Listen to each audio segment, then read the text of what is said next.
It's the snake. Mike. So, there we go. Yeah. You know I don't turn these on. It's not part of my contract. He's big time. He doesn't give a rip. I support you. He just gave you the finger. You're not Gordon. I don't have to listen to you. Tyler literally just stared at you like, and? Corby's like, board up, whatever your name is. Not Jill. Tyler, damn it. So, as you know, both of you, I am what's known as a technological moron. Well, there's levels to it. Yeah. You're not the worst. I mean, you're a moron, but technology and stuff. Right. Technology and stuff does scare me a little bit. A lot of things. I do notice you have a new cell phone. I do. You have a new iPhone. I do. A new one. Oh.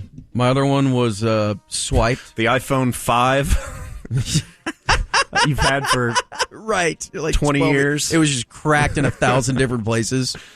So, I have a lot of friends still in their early 50s that never got on any type of social media. None. Smart. Zero. Just like, if we'll talk about being on Twitter and hey, Twitter world, we think Twitter is like a big deal or whatever, and I'll have conversations with friends that are just like, yeah, I don't do any of that. Nothing. Zero. No Facebook, no Instagram, no nothing. Maybe a LinkedIn account just TikTok. Because of work, but that's not really social media, I don't think, in as much as it is trying to keep up work-wise and just in case you bottom out in work. Do you have a LinkedIn profile? I do not. I don't even know what it is, Sean. I do, and I think I check it once every 6 months because you always get the emails of like so-and-so's trying to connect with you. Like, nah. Or you have X amount of invites this week, and it's just like, delete. Why do you have a LinkedIn account? I don't know. I don't know. What does it do? How much are you on? Like, how many different platforms are you on? Twitter, LinkedIn, and that's it. Okay, so you're not even on LinkedIn.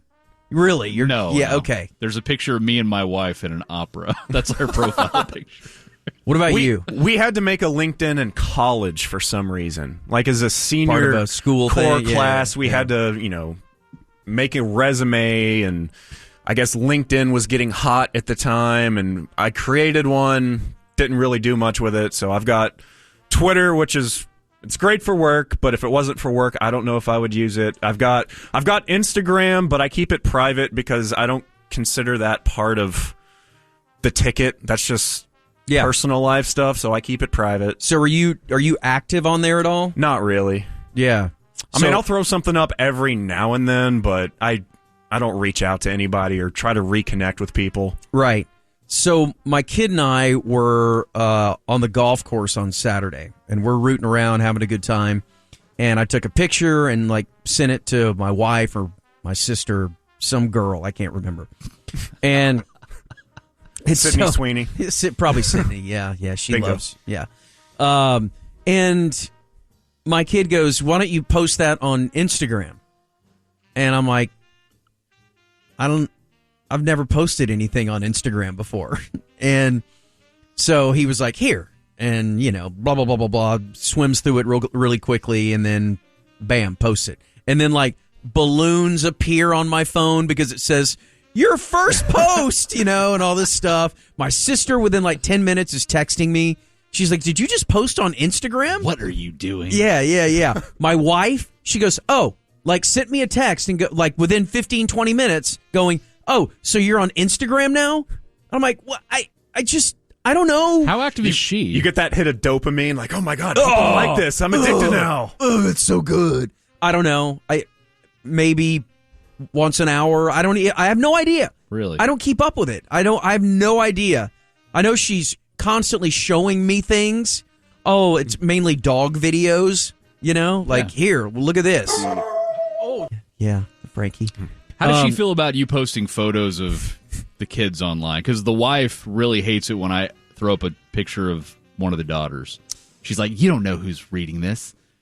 Yeah, I mean, what are they going to do? That's what I'm like. What are they going to do? They're going to come to our house and kidnap them? Okay. Maybe. Hey, knock on your door and that's a hot kid you got. All right, well, thank you. Thank you. I don't know. She's 9. Now, did you post this picture as a post or a story? I don't Do know you what. know? I don't know what that is. Because the last story I posted was... What is a story? So that's something it doesn't save to your... It doesn't save forever. So it's kind of like Snapchat, kind of, where it's up for it's very 24 Snapchat, hours, yeah. and then it goes away. People can still comment on it, but only you can see it. The last one I did of that was when we were in California in Malibu at the media party. Oh, yeah. And took a picture. I was like, I'm going to post this as a story. The glory of Nobu. And trying to figure that out, it's like, do you want to post this as a boomerang? I'm like, what the hell is that? So I just gave up. You got the boomer part right. And is a boomerang like where it moves back and yeah, forth. Yeah. That's what it is. I've seen my wife. That She makes showed me sense. those. I'm like, what is this? Like when people do the little cheers move with their drinks, clinking glasses. Right, and together it's again and again and again. Yeah. So it was, for me, I don't know if I'll ever post anything again, because then I went on there and it was like, you have 57 notifications, and I think I'm so used to Twitter, and we're on Twitter for one reason and one reason only. Not so much promotion, but News. It's a news source. It is a valid news source, and especially in this business of breaking news. And people ask me a lot, like, why aren't you on Facebook? Why aren't you? I'm like, well, A, I don't care. B, I don't really want to be. C, it doesn't help our cause at all at work. None. Zero. Facebook does nothing. Even though, probably from a promotion standpoint, we could inundate the Facebook crowd with every single segment that we could ever do, and I'm sure some people do that. Yeah, we do that, I think.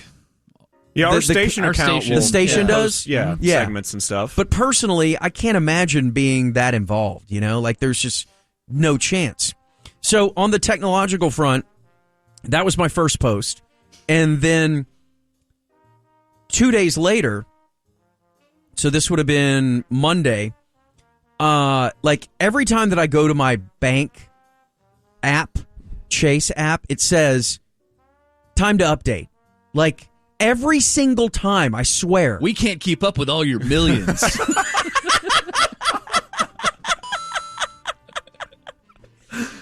They're not worried about me and my millions, all right? $1 billion. How do you have so much money? We can't count this fast. We need to update. No one has this much money in their account. So I go to bed that night as I was looking at something, and mainly You're laying on your money bed. Yeah. I'm on there because the kids' accounts. So I'm constantly like checking and seeing what they spent and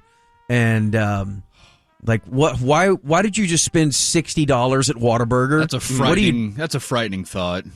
Dude.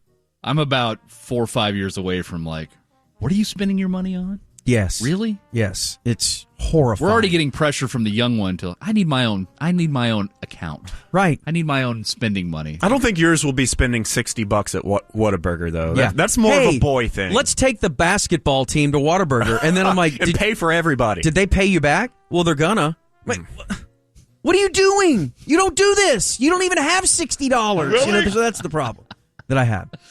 But then as I'm updating it and I'm like, because Gordon grabbed my phone, I think it may have been at the compound, and he goes, why is it when I look at your home screen, it says that you need to update 172 apps?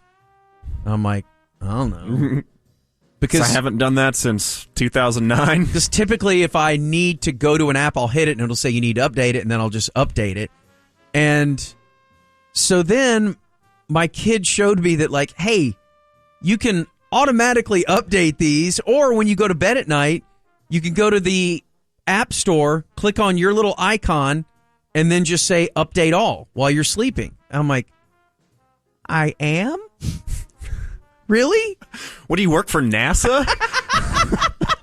You build rockets? Do you build space rockets? Your son's a little scientist. Oh my God. And I got on my mom and dad so much because they would never use the maps, like when they had to come over and see a basketball game or whatever. They weren't willing. No, and they just wouldn't do it. And so I don't want to be that guy. Ain't that the truth? But I feel like that And I'm not that bad. I look, I'm fine with most things.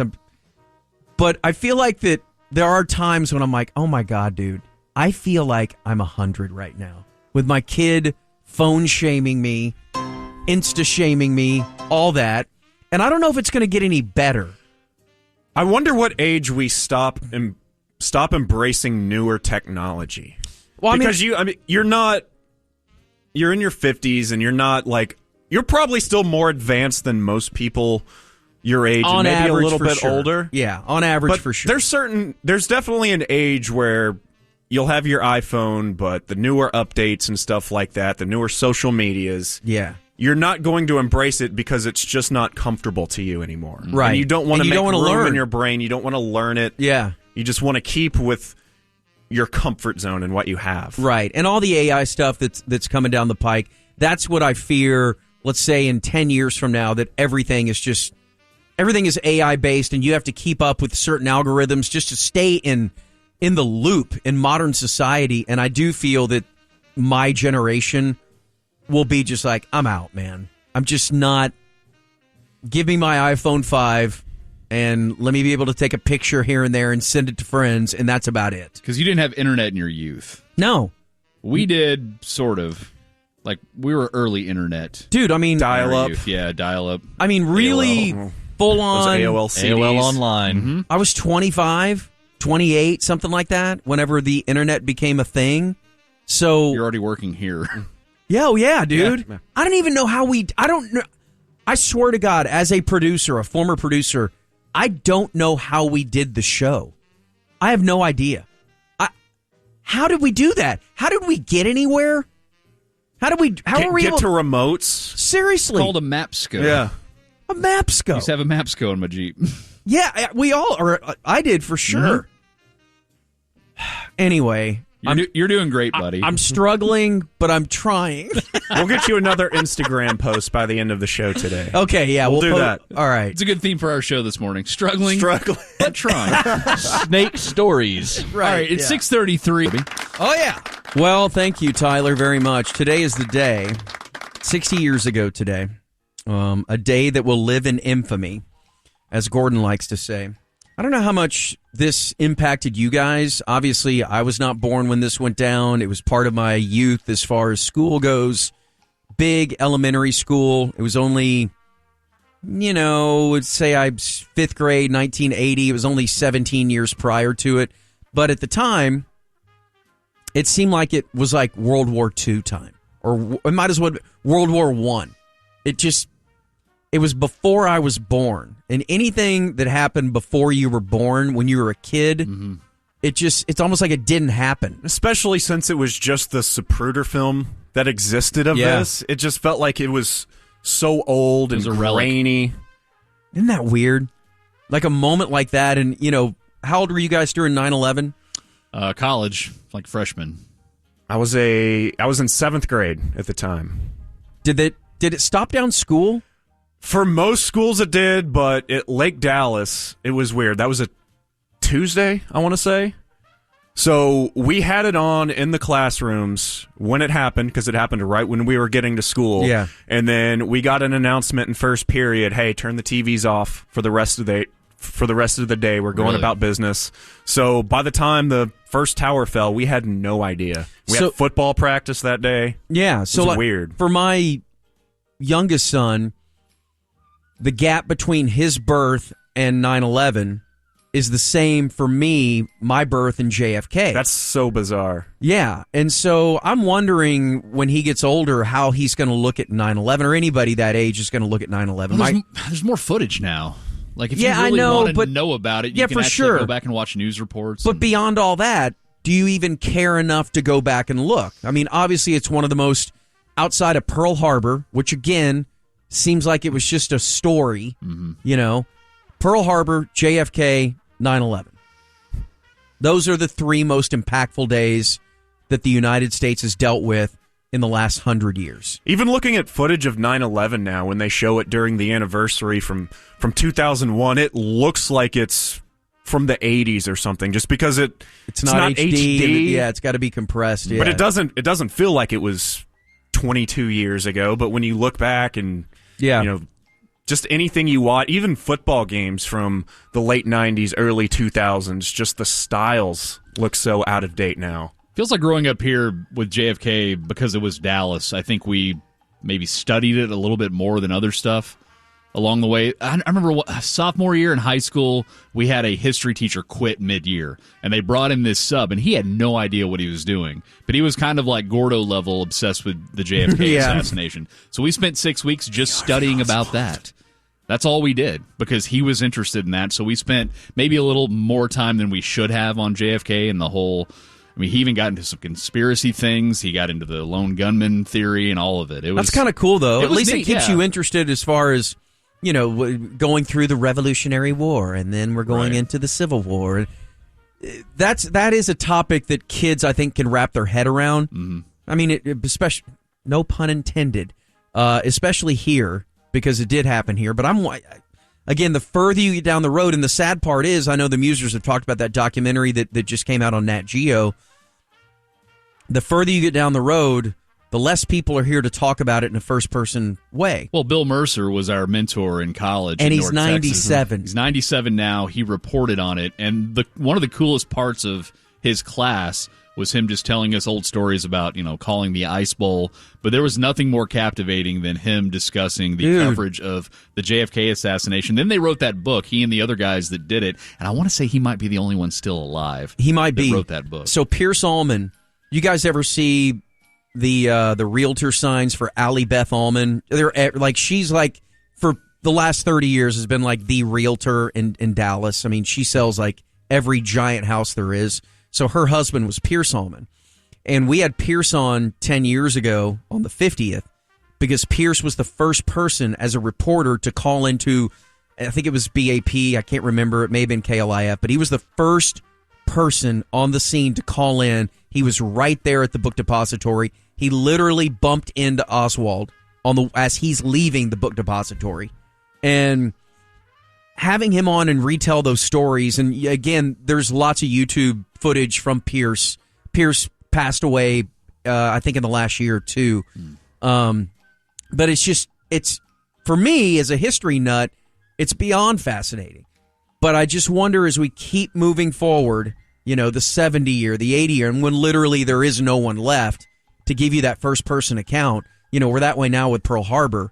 It does change things, and it sucks. Did your parents ever tell you guys what they were doing that day, how they experienced it? You know what's weird is that, like, I mean, I've told my kids already about where I was 9/11 and how it was consumed and what we did at work and all that, and obviously it was huge up here at the time. My parents never talked about that. I just don't think people talked about anything back then. They kept everything internal. My parents had just gotten out of college at that point. I think they were still living in Oklahoma. Now they kept, when we cleared their house out, after we moved them out, they had the original newspapers, the Dallas Morning News and Star Telegrams of the day, or the day after, I guess. So they were into it. But yeah, they never really talked about it.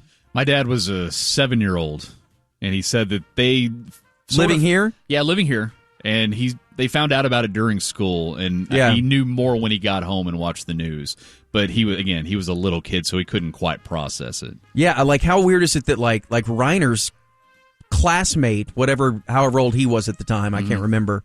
Same thing, 6th, 7th grade, maybe? Yeah, something like that. Tippett? Yeah, his classmate was Officer Tippett's son, and he got called out of class to be told that your dad was shot. Golly. Yeah. So, I mean, people always forget about that. I know. That never gets talked about. I know. It's weird. It's a bad day to get killed the same day the president does by the same guy, right? Like, you're going to be lost. It's like the plane crash thing. If you're on the plane with whoever, Dave Grohl, you're not going to get a lot of pub. Did you guys know, and this shocks me to this day, that in 1976, President Ford came to Dallas in early October for a campaign trip, and he demanded that to take a motorcade through Dallas, not through Dealey Plaza, but less than a quarter mile away in an open car. Courage. Is that not It just blows my mind. Yes, I know. Open car. An open Going car. anywhere. I know. And in Dallas, and this is 13 years. We didn't have Pope mobiles at that time, like the enclosed. I think we did maybe, but he wasn't in one. He was in an open motorcade. The Secret Service apparently was freaking the F out. And I think, obviously all buildings were completely cleared. But just the balls on that guy to be like, no, I'm coming to Dallas and I'm doing an open motorcade. One thing I never felt in youth was the stigma that sort of lingered after the assassination on the city of Dallas. That never really entered the equation as far as how I viewed our town or how the nation viewed our town. Was that a thing when you were a kid? No, it was gone by then, and everybody says that the Cowboys changed perception of the because it became America's team, Right. and part of the branding that Tex Schramm and it was really just Tex Schramm that they did was not intentional as far as removing Kennedy, but it did. They were so popular. I mean, think about it. Dallas was the least popular major city in America. But less than a decade later, their football team was the most popular team in the world. And then that literally changed everything by the way people looked at the city. No doubt. Roger Staubach and those guys. And Landry. Yeah, we can't overstate what they did. No. They changed the perception of the city to the tune of just dudes that lived in Iowa and dudes that lived in Kansas and Connecticut. They were not only diehard Cowboy fans, but that's been passed down to whatever generation is now. And we always talk about, like, how is this still a thing? Well, it never went away from 1972 on. Like, it never has subsided with multiple generations just based on what those Cowboy teams did. Yeah, Monday Night Football sure helped back in the 70s, huh? Oh, my God, yes. How There's many? No doubt. You get, what, 3 or 4 Cowboy games per year? I don't know if it was that many. I think there was still maybe a rule of how many you had, but there was certainly, they were on more than any other team. Whatever the max was, it may have been 3. They got that. And it was awesome. And it didn't hurt either that Don Meredith was calling those games, and he was a Cowboy quarterback. So if you're interested, the 6th Floor Museum, Deddy gave me this. The 6th Floor Museum is obviously going wall to wall. And they have all sorts of special, I don't know what you want to call it there. They have speakers there. They have an exhibition called 2 Days in Texas, which talks about his entire trip through Texas, which I didn't realize either. I don't know who was talking about it. But there was a San Antonio component to it. We were talking about that on... He flew into San Antonio, right, before going to Fort Worth? Yeah. I mean, Fort Worth barely gets mentioned. But, I mean, he was there that morning, spent the night there, did a speech there that morning. Jackie came down. I think Gordon was talking about that she was debating whether or not to come down to that breakfast before he came to Dallas. Flew to Dallas, by the way. Flew from Fort Worth to Dallas, from Meacham Field to Love Field.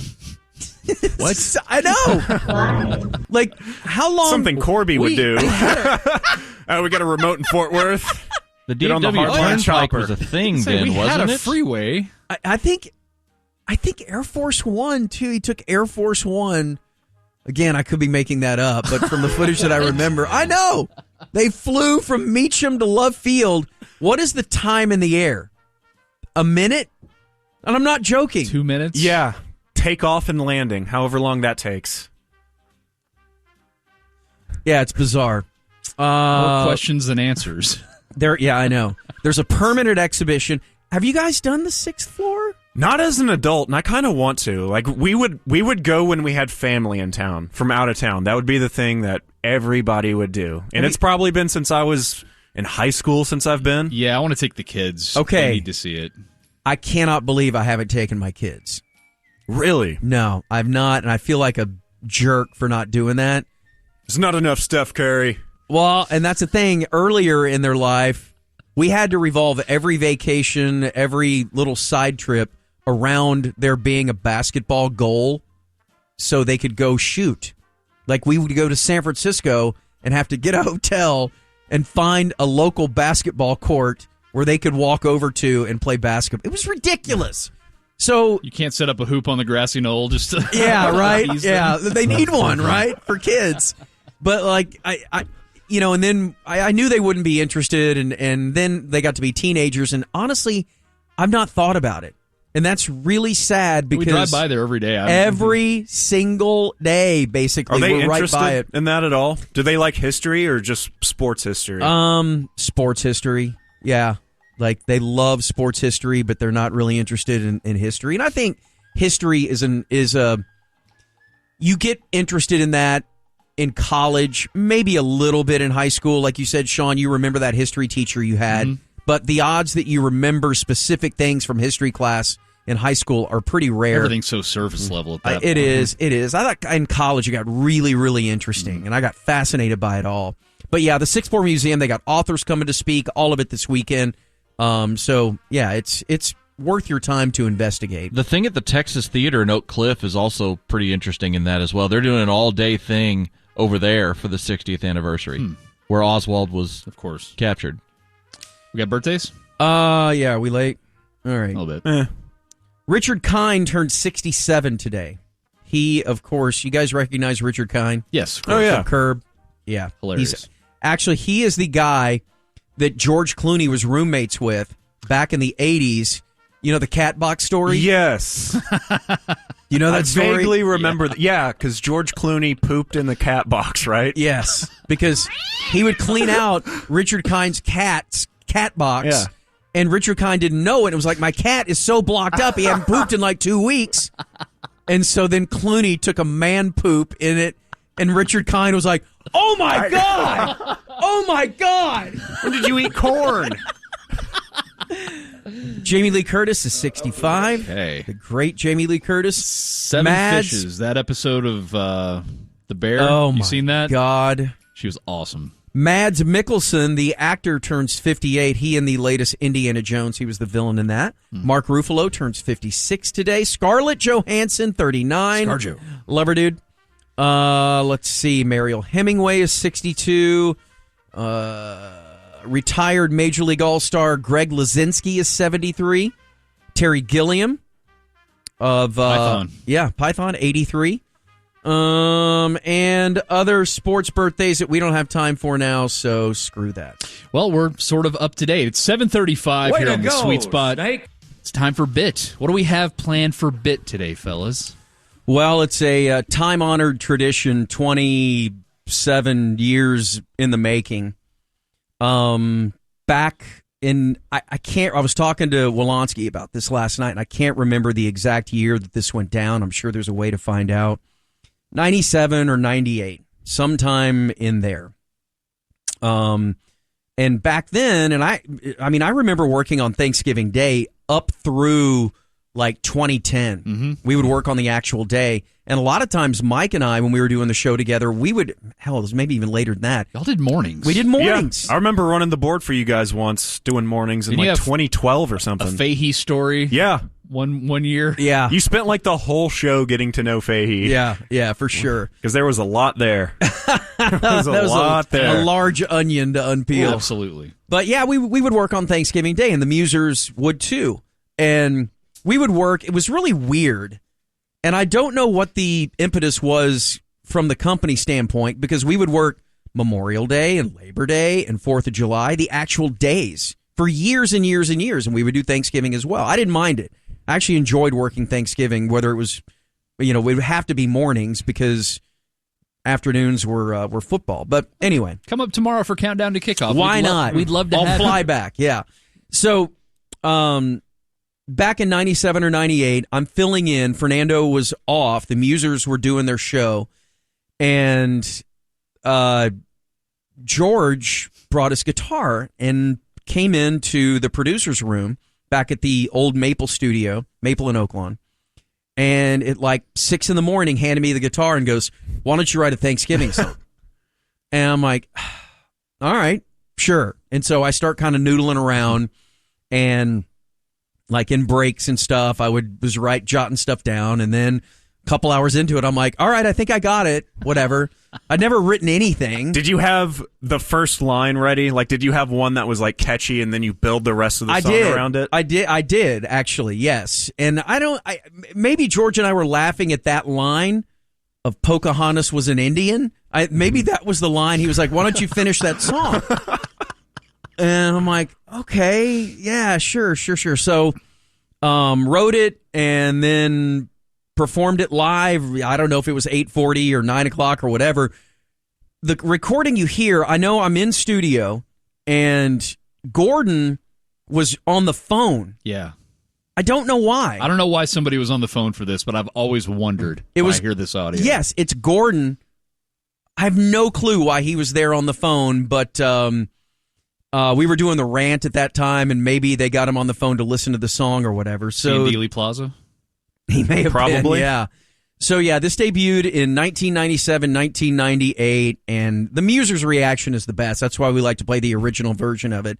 But this is the original version of Thanksgiving Loves the White Man. Oh, my.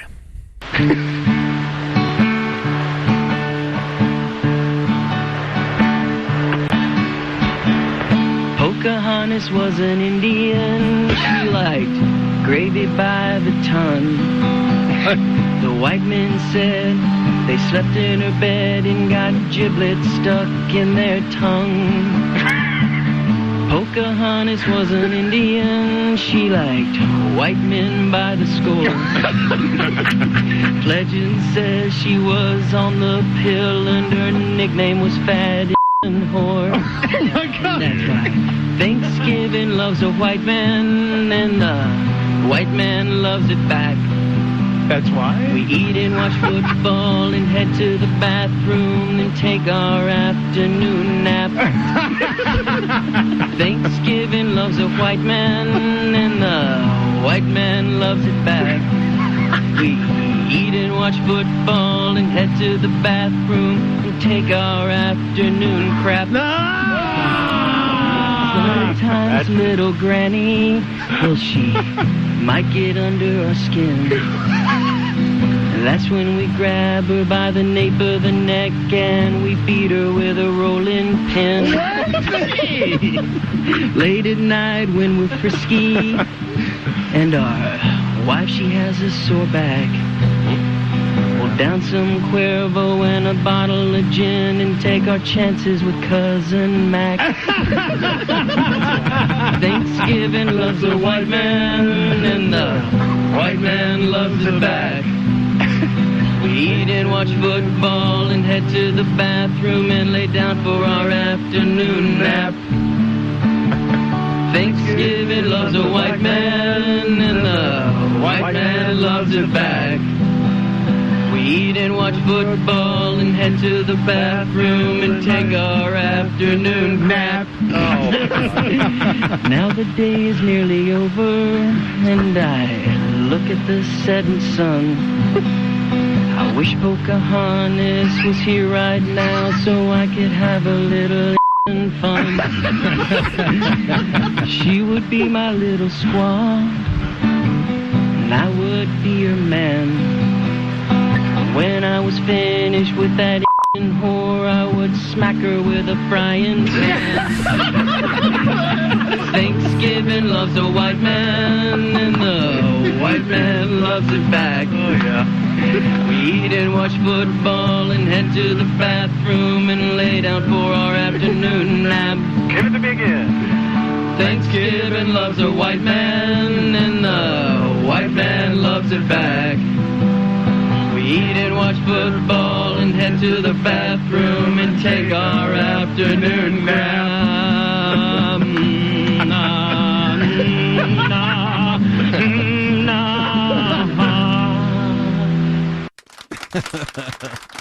I love the sing-along from the Musers. Yeah. I love how you got slow and introspective and the day is nearly over. Yeah, right. Look at the Bring it down. sun. What would the reaction be instead of Dolly Parton tomorrow? It's Corby and his acoustic guitar just on the 50-yard line. Maybe he has the Creed dancers too on the ribbons flying around. It's pitch black in there. Yeah. They turn off all the lights. The roof is closed, and it's just one lonely spotlight on me at the 50-yard line. I think it'd go over well. There'd be like maybe 1,000 of the 100,000 people in there, like, yeah, and they're singing along too. Yeah, got their lighters up. Well, anyway, happy Thanksgiving. Yeah. I love the behind the music of Thanksgiving Loves the White Man. All right. Today's a big anniversary, Sean, but I think you think of this day for another reason. I do, and I don't know what year this was. We're about to play some audio here, Tyler. This was me filling in for Rich Phillips on Morning Tickers one day, and I made the mistake while I was writing down my sponsors in the morning of letting Fernando, the producer, know that today was the day that I lost my virginity when I was 16 years old. It was on JFK Day, so every time it's the 22nd, I think of that. How do you... Yeah, how do you know? I wouldn't know... Oh, go ahead. We'll let the audio okay. tell the story. As we go back, I forget what year this was, but Ticket yesteryear in the morning on the Musers. Plaza with the wireless mic at 9:15. It's a very big day for Gordo, November 22nd. Is that it's also Craig? a very big day for our own Sean Bass. Sean, would you like to tell everybody why this is such a special day for you? I wouldn't call it a special day. It's just sort of an awkward, weird day for me because back in 1998 when I was a 16-year-old kid and I was able to summon the power of LHO and I was able to, I guess, cross home for the first time in life. So it was really odd driving home that night. Buddy, I was so nervous because I had no idea that they were springing this on me. Yeah, I would imagine. Where were they? They were in studio. Okay, but Gordon they said was taking the wireless out to Dealey Plaza. Oh, okay. All right. So I was very nervous, young broadcaster Sean, and they blindsided me with this. Go ahead. LHO, and I was able to, I guess, cross home for the first time in life. So it was really odd driving home that night, trying to get my head around it, and I'm listening to the ticket, and it was in a commercial break. And what does that mean, cross home? I was able to feel the love of a woman to completion for the first time in my life when I was a 16-year-old. So I'm driving home listening to old audio from the day Kennedy was assassinated, and then I get home and my dad's on the sofa watching some conspiracy crap about JFK. So it was a very weird happening, and every time I hear anything about the JFK assassination, I can't help but think of that weird, crazy night that I tried to just, I don't know. It was such an awkward night in life just because you're 16 and you have no idea what you're doing on that front at all. So that's why it's a weird November 22nd for me every year. Thank you. Thank you.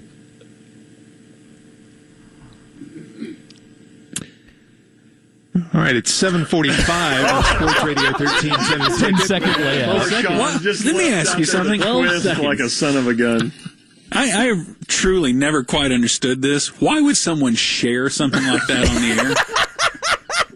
I guess, I don't know, the hardline talk you into that at some point? I was talking off air to Fernando earlier, and he alerted you, clearly, so. You lost your virgin on November 22nd. Yeah. When you were 16. Yeah, I know. Are you still in touch with this woman? No, not at all. Did you love her at the time? No, not at all. Not even a little bit. All right. So it didn't last. Now, you only fired one bullet, right? Yes, I was the lone gunman that night. There you go. All right. Good line. You saved it with the line. All right, didn't on that high. Was there a head snap? Happy anniversary. Back into the left. Your head went back into the left as you fired the lone bullet? A couple of times, I think. Oh, man. Happy anniversary, Sean. Yes, thank you. Horrible. Thank you. And to the Kennedy family as well. of Happy course. anniversary, too. That's awesome. And that was the whole segment. They just, all right. Yeah. Where were you? What a blindside. Were you in do a you car? Where was I? Yeah. Oh, during the night. Was it a car? It was the living room of her parents' house. Hey now. Dude, what? And they were asleep. What is wrong with parents? There is not a chance in hell. What is wrong with me? I had the bravery to do that with them down the hall. Like, what was this premeditated? Like, okay, if I get my shot here, I'm going to take it. We'd been building up to this moment, so to speak. over weeks. I'm telling you, 0% chance my kids could have sex in the house with me there. 0. No, That's what they say when you walk in. Because doors are. First off, I'm not going. Hey, Sean, honey, y'all have fun. I'm going to bed. We're not going to bed. You're leaving the house before I go to bed. Yeah, well, they were a little lax, and we would just have like evenings where we would have dinner and watch Dawson's Creek at her house. God. And then just, parents would turn in. They were a little older, so they get a little sleepy. And we'd just, Unbelievable. It really Shame wasn't. on those parents. Shame. Okay, you now with 2 daughters. Dude, never. Boyfriend comes over and you're like, Skip. Not at all, You Skip. just have fun with the house. Skip. No way, dude. No. What's going on with parents back then? I don't know. They didn't care as much. It's ridiculous. All right. It really is. You want another Kennedy fun fact? Yes. Absolutely. That'll just take 2 seconds. All right. So the famous news clip where America found out that Kennedy was dead was from Walter Cronkite, the CBS newsman, the most famous newsman probably of the last 100 years. Pre-Dan Top Rather. 5, for sure. No. He is, pre-Dan Rather, he was it. And this was obviously at a time when there were 4 stations on your TV channel. He was it. He was the guy. So that famous clip, if you haven't seen it before, it's Cronkite. And you know what? If you could find that clip, I don't have an audio cord or whatever. It's but next to Cool the Engines. It's in there. Find that. That's your goal in there, Daddy. It's awesome. It was done with the perfect amount of remorsefulness and sadness, yet accuracy of delivering the shocking news. It was perfect for Cronkite. And at the time, Cronkite takes his glasses off as soon as he says 1 p.m. and stares at the camera just to alert everyone to the gravity of the situation. So we always do this with like old baseball players and actors and things like that from that era. In my head, for maybe my whole life, if you would have asked me how old Walter Cronkite was at that moment, I would have said 65, maybe 68. I don't know. I would say 60 on the low end, looking at him. Yeah. Looking at him, he's got to be at least 50, but I bet... And it's black and white, so it's doesn't do him any justice. I bet you he was in his 30s at this point. Tyler, go ahead and play it. From Dallas, Texas, the flash, apparently official, President Kennedy died at 1 p.m. Central Standard Time, 2 o'clock Eastern Standard Time, some 38 minutes ago. Perfect pause. Vice President Lyndon Johnson has left the hospital in Dallas, but we do not know to where he has proceeded. Presumably, he will be taking the oath of office shortly and become the 36th President of the United States. What a shocking moment that must have been for human beings to be alive at that time, to listen to that. How crazy it actually was. So, anyway, he was 45. 45. Gosh. Yeah. And so just a couple years older than you, Sean. yeah, the voice of America. You're the voice of middays, though. Yeah. Huh. You know, That's you look like that's Donovan. you look like you're in your 30s. This guy looked like he was 68. Yeah. Yes, it is just crazy. Why? How people Everybody looked older back then. I don't. It's like when y'all were talking about Beverly Hills Cop yesterday, and the guy who played Taggart Yes. was in his 30s Yeah, he was 34 in 1984. when Beverly Hills Cop was shot. Yeah, it makes no sense to me that guy at that moment, and he was thought of probably at the time as being old at 44, 45, whatever it was. Revered veteran crusty newsman. Yes, 45. Right. And how long did he live? Dude, he died in 2009. Mm-hmm. He's in. Well, he was almost 100. He made it to 93, 94. Good for him. Looked pretty good in old age. Yeah. On his Wikipedia page. Right. Did he ever think that moment would be compared to a 16-year-old getting laid? And were you thinking Just imagine about that? Cronkite breaking the news. Right. Today, Sean Bass lost his virginity at the age of 16 as parents were dead asleep next door. And they were watching Jackie Brown in the living room. Is that what y'all were watching? On VHS. Oh my God! It was better this morning. Were you trying to be super quiet too? Well, yeah. You're like, oh yeah, baby. Yeah, I wasn't like sex all night. I wasn't doing play-by-play for the house. Since you're Diamond Talk, were you thinking about baseball to let it go a little bit longer, or were you thinking about JFK since it was that day? Or did you even know that it was supposed to last longer? You know what I'm saying? Like, were you even aware that, like, okay, well, yeah, 8 seconds is pretty good. It's like riding a bull. Yeah. Second It's a time great lasted movie. 40 seconds. Yeah, right? Yeah, you keep going up. Nailed it. Now, were you... Catch that second wind. Were you making sure that there were no young Sean Basses? Yeah. Okay. Oh, yeah. Okay, good for you. We were responsible, yet irresponsible, all at the same time. Okay, do you remember going to buy the condoms? Yes. How weird. I know you get the condoms, but then you also get like a Sprite. you get a soda, you get a Snickers. magazine, you get the most Twinkies, Like, the most it's just- I'm random just picking things you can stuff up. get. See, I was not high school sex guy. That was not what I just wasn't. That surprises me. Man, I was such a late bloomer that it just wasn't in the cards for me. And I wish that I could have done we that. all did, but we just didn't. Yeah. There's no game. No. Acne. Awkwardness. Nothing. Yeah. But yeah, I would like to apologize to her folks if they're listening. Do you know? They know who they are. Oh, no. I don't know if I'm going to be putting on this headset again. Are they alive? I think one of them still is.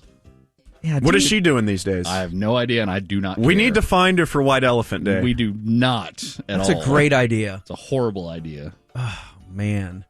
But yeah, like the buying condom thing is got to be the absolute worst when you're 16. Especially when your friend's mom is standing behind you in line. What? At the Exxon. Oh, yeah.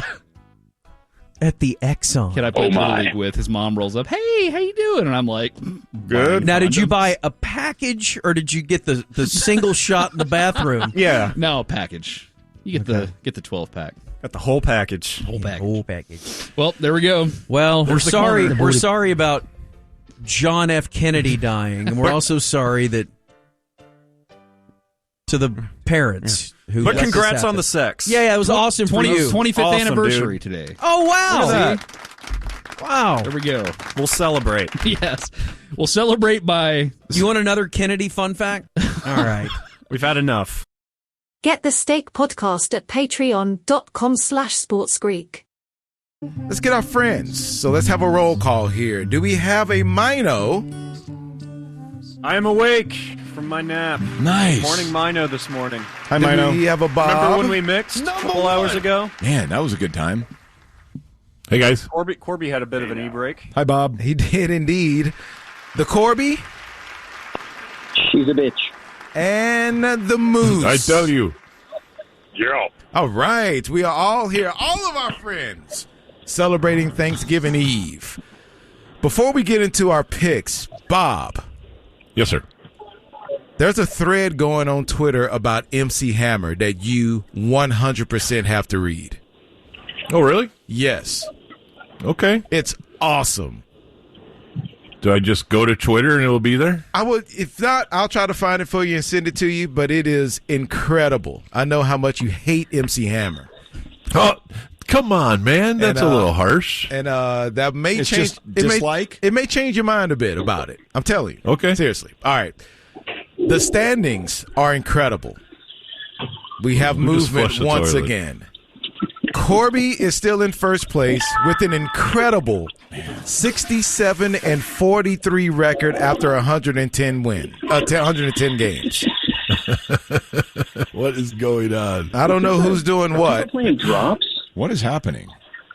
George, So weird. right now, and after an 8-2 week for Corby, 67-43, clearly on top of the standings. George is in second place at 61-49 after Jub had a 4-6 week. Bob is in third, 61-49 after a 6-4 week. I feel like that's tied for second, to be honest. It is tied for second. Okay. I'm sorry. You're right. Way to go, Bob. And tied for last place, Mino, Matt, and Donovan. Both Mino and Matt had a 5-5 week. I went 8-2. Impressive. And now we are at 58-52 all together. So let's not forget, we have a Cowboy game on Thursday. We have a Texas and an Oregon game on Friday. So get those picks in early. And San Francisco and Seattle is Thursday. So get your picks in early. But right now on the air, we need the Cowboy pick and your triple play. And we go from first to worst, as we always do. So, Corby, take it away. Well, it's good to be in first place again. I'm not going to lie, Moose. It feels good. It feels right. It feels like it's where I belong. That's okay. So I cannot triple the Cowboys 3 weeks in a row, even though they've done me very, very well. And they're favored by 11 against Washington. Why can't you? I just can't. It's just too dumb to do that 3 times in a row. It never works. Yes. Soft. Bitch. I'm going to go ahead and take the Cowboys. Okay. What are you, a cowboy? Untriple them. And then I am going to triple the San Francisco 49ers playing a Seattle team that may or may not have a quarterback who is 100%. Let's just play the chalk on the injury side and say the Niners, who have rolled the last 2 weeks, will roll once again, despite it being on the road. In Seattle, San Francisco favored by 6.5 on Thursday night after the Cowboy game. And Corby is triple playing the Niners. I'll take my Niners. So who's sitting next to you in first class, Corby? Actually, I have my own plane, so no one's sitting on the plane today. PJ? There's no pilot or something to talk to? We did the Vince Young policy of renting an entire plane. Who's sitting next to you? I'm not on it yet, so I don't know. Who's standing next to you? Just human beings. Well, ask them if that's a good pick. I want to know from them if they think your pick is worthy. I am not going to get eyeballed by any more people. I'm on the phone right now talking about stupid football, and I don't want people looking at me. So shut up. I made my pick. Now move on. Just say, I'm the snake. Oh, my God. Just say it out loud. Come on now. Say it. Do it. Snake. I'm the snake. This is so weak. There they go. There they go. Okay. You're not a snake. You're the snake. That's not the Corby that I once knew and loved. He would have done anything because he's the snake. I'm the snake. Oh, God. All right, Moose, you're next. I, too, like the Cowboys to the point of a triple play. I'm not a fan. There it is. I didn't do it last week, and it bit me because I jumped over to the Lions since Corby had tripled them, but I'm tripling them this week. So you're triple playing the Cowboys. Moose. Get him, Moose. Well done, Moose. Let the Cowboys ride. Thanks, Wade. That's delicious. Yeah, hey, Corby. Corby, say let the Cowboys ride. Come on. This is weak. Do it. Oh. Man, what has happened to him? Wow. Okay, so Corby, if you don't want to say that, he's anti-pilgrim. Let's have the same subject that we had in the mix and say Anne Frank had a butt plug. Go ahead and say that. Oh my God! Please, pull that.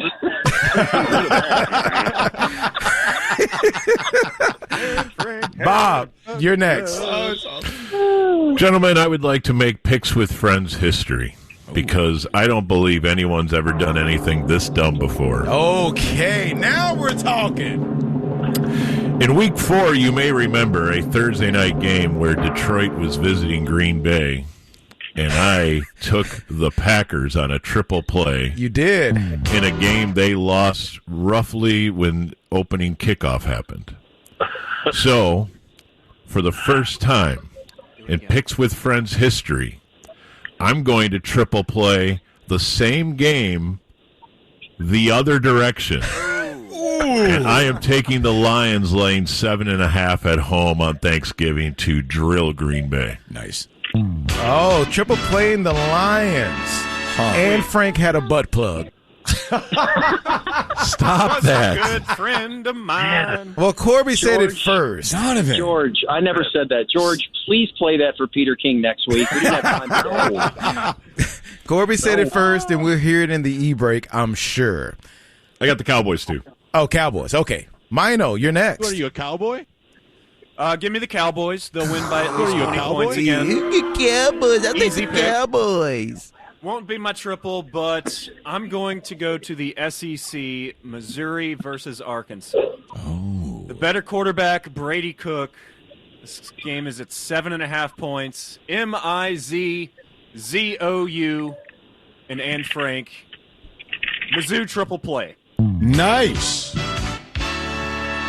Mizzou. You know what they say, Mino? Let Brady cook. That's right. Okay. Matt, you're next. Wow. Well, Thank you. I will take also the Cowboys. What are you, a cowboy? Do I have to answer this question every week, or can you just cowboy me for the rest of the year? And then my triple play, I'm also going to the SEC, where I will take Ole Miss to cover the 10 in Stark Vegas in the Egg Bowl over Mississippi State. We know how much you love eggs. I do love eggs. Man, you love eggs a lot. Almost took that. And I believe in Ole Miss and Lane Kiffin. I'm on the Lane train. He will. Yes. The What type Lane of salt? train. Yeah, that's what they call it, the Lane train. You ride the train. What? I don't know. Okay. It is my turn. I am tied for last place. Let's see if I can have a little movement and continue my winning ways. I will take the Cowboys also. Favorite 10.5. Is that 10.5? Do we have 10.5? 11 over the Commanders of Washington. And I, too, would jump back into the well because one time they didn't do me right, and I feel like I have to keep going. Because on Saturday evening at 6:30, the Bulls of South Florida are taking on the 49ers of Charlotte. The Bulls are favored 5.5. Ooh, nice. Give me South Florida. Look at that. Over Charlotte.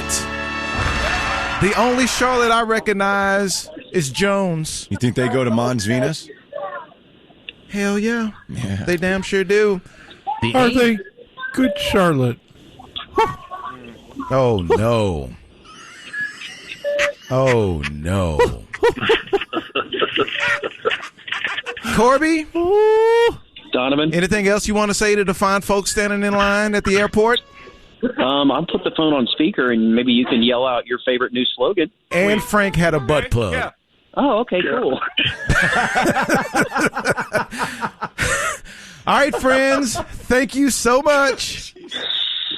Happy Thanksgiving. Oh, happy Thanksgiving, guys. I'll miss you. I'll miss you all. I hope you Love guys all. stuff your turkey with stuff. Love you guys. I just. Bye-bye. Bye, Matt. Bye. I miss the old snake. I really do. Bye, Bob. Bye, Bye, boys. George. See you, Mino. Bye, Snake. George. Bye, Mino. See you, Donnie. Bye, George. Bye, Bye, Mino. George. Bye, Corby. What are you doing, George? Good luck to the Packers. Bye, George. Bye. And I hope you have a great Thanksgiving. Hey, you too. So what now? So what now? Yeah. Happy Thanksgiving. What do you guys want to do? We have a couple minutes. What do you want to do? Man, Maybe I just want to slam drink the rest of that deliciously. beer. How about just a sip? Yeah, you We want- already did that. No, we still got a little left. So How about this was a top 20 beer of 2023? We're Hey, gonna go Donnie. now. hey, Moose. Holler at me tomorrow. Oh yeah, I will. Oh, yeah. Friday. Yeah. You guys Let's going do to it. party in the Alamo City? Oh my God, yes. You guys should go to the Alamo. How's TPC and Mountain Lion doing? All right, we'll Go to mix basement. with Travis and Sod. Go to bake. DJ? DJ. DJ. Travis and DJ next. Once again, the ticket presents Why Today Doesn't Suck. Sucking on chili dogs. Sucking on a dog. Sucking on a chili dog. Sucking on chili. Sucking on a dog. Sucking on a chili dog, sucking on chili dog. And now, here are your hosts.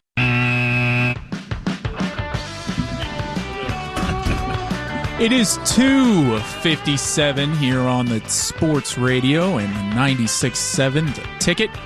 We had a great time on like half of the fun house. Well, the whole fun house was here today. I ruined it with not playing your game well at the last segment, so I apologize for that. No, it's okay. I should have remembered your familiarity with music and Creed, and had just made the connection that maybe a pop culture game. Oh, that's Creed? I'm a very limited character on air. I'm generally here to get coffee for the stars, like the two people who just walked into the studio. You have Dave never Lane once gotten me coffee. and Bob Sturm. You are Bob's errand boy. Well, that's ridiculous, and I don't like being portrayed as that. I've done it one time. It's trying to help a show. By me getting you coffee? I ordered a Starbucks. I didn't have time to be on the air. One time. You're not supposed to use that against me one time. Now, sandwiches for Corby, different story. That's daily. I mean, how could we expect Corby to get his own food? Right. Come on. I want to hear about the nice Corby's gestures used if we're to going servants. to point out the not as nice gestures. Nice gestures. Like, thank you, Ham. Who would like Stars tickets? Who would like, who would Let's all go to Ham. Lando invited himself. Yeah, that's Lando not did fair. invite himself. Okay, I thought maybe somebody else would want to go. I didn't want to take them All both. right. Who on the crew would like 2 for Friday because I can't use my tickets? Stars in Calgary. Anyone?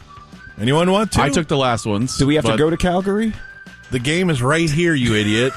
That was a fair question. No, it wasn't. Because I'm It was not the going to dumbest Calgary. question ever. Maybe he has season tickets to the Flames, Yeah, too. Boy, what a flex. Every All NHL 30. stadium or arena. I believe the next game actually is in Calgary after they play Calgary here. Who would like... Well, that's really not helpful information, Sod. They will play again in Calgary. This game is Friday here. Boy, Sod and Bob tension. Spilling out on air. Yeah, Sorry, Sod. Should have seen him in the press box. Who is the bigger Stars expert? Does anybody want the tickets or don't they? Nobody? No, I think You guys are good? We'll talk off air. Oh, there you go. We'll yeah, you know what? We'll figure this out. Just dunk on the errands on the air. Ham, do we have sponsors? Yes, we do. Shmee Shmee, Eatsy's Market and Bakery, and Sante Center for Healing. And now let's throw it to Ham. Whoa! For Why Today Doesn't Suck. Here's Ham. Thank you, Diljo. Today is Thursday, as in Wednesday. Oh, no. All right. Nice. November 22nd. There are 39 days left in 2023. On this day in history. In 1910, Arthur Knight. This explains why Corby's not here. Patented the first steel shaft golf clubs. Whoa. Revolutionizing the game for all times. These will never be set on fire. More of a graphite guy myself. God. A little quicker through the zone. They hadn't invented graphite yet. No. What even is graphite? Is it a rock? Pencils. What is graphite? Yeah. What are graphite? Did you say pencils? Yeah. They use it's graphite recycled and pencil pencils. Huh. Interesting. This may be important. On this day in 1963, President John F. Kennedy got it through his head he wasn't welcome here in Dallas as he was assassinated to death by Lee Harvey Oswald as his motorcade drove past the Texas School Book Depository. There were probably boxes in there, too. Yeah, they got boxes in there now. Boxes filled with books. Yeah. Yeah. So are sports radio stations across the nation also dedicating this much time to the Kennedy news today? No. Or is that kind of a unique No, it's thing? a Dallas thing. There's been a lot of Kennedy talk this week on the station, and I'm okay Rightfully with it. so. Yeah, no, I'm okay with it. Oswald also killed police officer J.D. Tippett. She was one of the best VJs MTV's ever had, so it makes sense on this week of thankfulness. Nobody cared for Kennedy on MTV. No, you're right. Isn't she on Fox News now? Is she? Yeah, she went from a VJ to a right wing pundit. Did she really? Underreported. The natural jump. Right. Well, I remember when who was it? J.J. Johnson was J.J. Jackson. J.J. Jackson was Secretary of State for a while. Stepping out. In Joe Jackson. In 1968, the Beatles released the White Album to honor the 5th anniversary of JFK dying, I assume. I don't think so. I think those are unrelated. 1986, 20-year-old Mike Tyson became the youngest heavyweight champion in boxing history, defeating Trevor Berbick in the WBC title. Did you get that on pay-per-view, Bob? Yes. He took his head off. Obviously. Actually, Tyson Burbick was, Trevor. That was probably HBO. Was it? I think that's pre-Tyson pay-per-view, but you were by the channel. Oh, yeah. 100%. Were you stringing back then? Stringing? Calling like doing the game? reports? Yeah, reporting via phone the fight? No, back then I was in high school, so it was trying to find a friend who had HBO. We had a few. Everybody had a couple. When you were young, you had one friend that had all the channels. Or all the video games. I had none.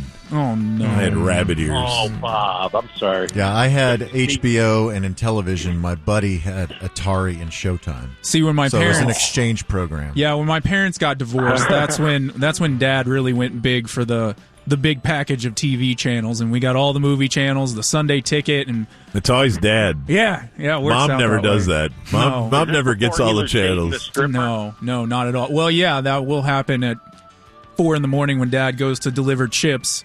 Son might turn on Cinemax and see what's going on late at night, see what's happening. In 1995, DJ Toy Story became the first feature-length film completely using computer-generated imagery. Alternate name? Technology and stuff. What was it? I don't even remember. Toys in the Hood. Thank Toys you. in the Hood. With a Z, by the way. It was a 200 name list. So I went with Toys in the Hood. There was a lot to choose from. Does Cinemax still exist? Cinemax, yeah. Or is it just like a placeholder brand in the HBO empire? I think that's more of what it is these days. I think Lando's watching that right now in the ticker room. I'm watching Skinamax. Oh. I'm seeing Cinemax is still a thing. Who knew? But not a competitor of HBO, right? I think it's owned by It's in the HBO. family. Yeah. I think it's like a subsidiary type thing. Okay, if y'all say so. P1 birthdays. Monte missed this yesterday. Monte Alice. Today, the 21st, Whoa, is my bubble birthday. voice. For delightful friend and side piece Catherine Gill. She's 44 years old and a housewife and loves the band Black Hawk. That's from her husband, Zach, I believe. How can you name a band that? There's a DJ. Hawk. There's a DJ named that. in Like the town. bird. Not Hog. No, Hawk. Hey, Monty, today is my 39th birthday. As a recent Fight Night champion for the Hardline, thank you for changing my life. My T levels are sky high, and Blue Chews leave me always ready. Much love, Andrew, a.k.a. Big Red. I always knew Monty would help the world in some way. I didn't think that was going to be chewable his dong gift. pills. Yeah, like I didn't have that one on my your Monty bingo card. No. If this guy's loaded up on Blue Chew, he's probably Big Purple. Instead of Big Red. I mean, I like it. Bob didn't like it, but I liked it. Veiny a little bit. We get the idea. Right. It also means he doesn't have big blue balls. Also, thanks to Thank you, Ham. Indeed. Morning, Monty. I would like to wish my father, Tom Rutledge, a happy 60th birthday. He's a Day 1 P1, passed down all of his love for Ticket and KTCK. His leaders are Coach Tom Foolery and Norman and Saxey. Drop request. As a huge Rangers fan, he would love to hear anything from Jim Knox. And here's Jim Knox talking to Master Kim. Jim Knox. Oh, I appreciate it, Buzz. It is Korean night here at Globe Life Park, and a special guest, Master Kim. He is the president of the Taekwondo Association of Texas. They've been putting on displays all around Globe Life Park. Let's see someone break a couple boards. Girls, let's give it a shot, okay? Stand there. Let's side a kick. Ready? Kick. Here we Set. go. Ha! Nice, okay. One more, quickly. Another quit. There we Next go. kick. Go. Ha! Oh, don't want to mess with those girls. Give me one, Master Kim. I'm feeling it right here. Ready? How about a headbutt? Huh? Oh, wow. Dizzy now, Master Kim. Oh, I appreciate that. You guys enjoy the game. Wow. Yes. Oh. Jim Knox, crazy. Very nice. Whoa. Man, I miss Noxie. Man, I missed that entire R.I.P. thing. The man. dynamic. That was whole beautiful. broadcast was amazing. No notes. Elsewhere birthdays. Like if that crew could have called Game 5 of the World Series. Oh my God. Amazing. I would have paid for that pay-per-view. A Manning cast that's just the Noxie cast. Maybe skateboarding with dogs. Up next, Stephen Van we Zandt. learn how to say Tonica. It rhymes with Hanukkah. Stephen Van Zandt, 73. He is from the E Street Band. That is Little Steven. In Sopranos. Tina He would not play Sun City, by the way. Tina Weymouth, 73. She is the bassist and founding member of the Talking Heads and also started the band The Tom Tom Club. Actor My man. sandwich just fell apart. Now that's Tom Gribble. Oh. You know, the Tom Tom Club has made a fortune off that sample. Was it a Nicki Minaj song now? Or no, it was a Lizzo song. Yeah. Lizzo song. How about Gribble making a big play on Twitter today? I didn't see that. What play? His the Gribble LeBron audio is making its way back around. I forgot how good it was. It's like cyclical. Different times of the year for some comes reason. back up for Phil some Mickelson on the green gets brought up every year. That is a good part of the year. This is when Tom asked LeBron what he would do against Luka's razzle dazzle skiddly doo or something like that. Razzmatazz. And then LeBron says back, I don't know if we can stop the razzmatazz skibbly doo. Turning 65 and possibly has a penis, Jamie Lee Curtis. Lee Curtis. Yeah. Not Jimmy. She's got the MLB It's an undescended network penis. syndrome. Testy. She was great in The Bear. In that one, in the family, I think it's Thanksgiving. Yeah. She's the mom. Yeah, fantastic. The drunk ass mom. Very. Mads Mikkelsen, 58, he being Hannibal. Weird looking. Trey Mitchell. Mark Ruffalo, the Hulk, is 56. Also in that show from last night. Gorgeous. You wouldn't like him when he's angry. All the light you cannot see. You know, that's a neat Oh, trick. the Nazi show. Yeah. Yeah, well, yeah. 1310. The Hotsy show. Well, I mean, if you're going to reduce it to that. It's a nice trick to be a movie or TV producer and just put yourself in all the... just whatever you want to put yourself Is that what into. Mark Ruffalo did? I mean, he's in all of the superhero movies. He's in everything now, it seems like. So he's a suit first? Well, he does producing and stuff, doesn't he, Ham? Like he's... Yeah, he produces a lot of stuff. Yeah, if you become a big enough actor, Right. then you automatically get the executive producer title. Right. It's you sort of like part of your project. So they just put your name on it. Rappist Little O, 46. You wouldn't Tom know anything about that, DJ. Nope. Tony Palermo. Why don't you start putting 44. yourself in things? Right. I do. I You're just a don't big- tell y'all. Big Hollywood producer. Why aren't you on the run sheet AI thing every day? I did change the show, The Hardline, starring DJ Ringenberg. Y'all just didn't. Y'all aren't aware. That's the official license title. Featuring DJ. Yeah, that's what it says on all the listings. All the marquees. Right. Featuring Diljo. Scarlett Johansson, 39. Whoa. She Black Widow. Mark. Alden Caden Eckenreich, 34. He is young Han Solo in the movie Solo. I think he's underrated. I like him as an actor. Yeah, he got a bad rap. He was in Cocaine Bear, Was he really? according to Internet. Sports birthdays, Billie Jean King, 80. Tennis. Right? Yeah.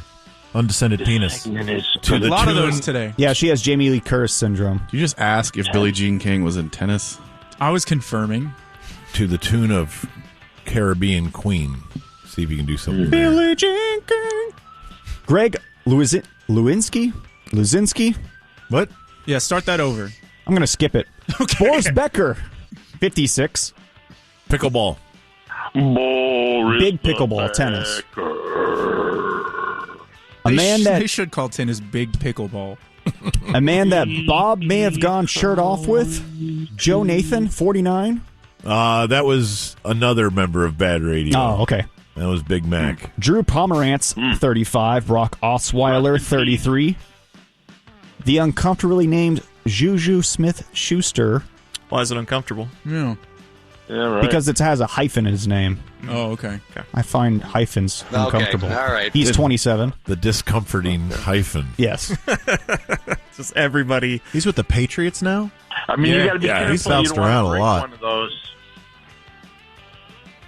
Born in this day, now dead. Michael Kenneth Williams. Another hyphen. Was he almost? Wait a minute.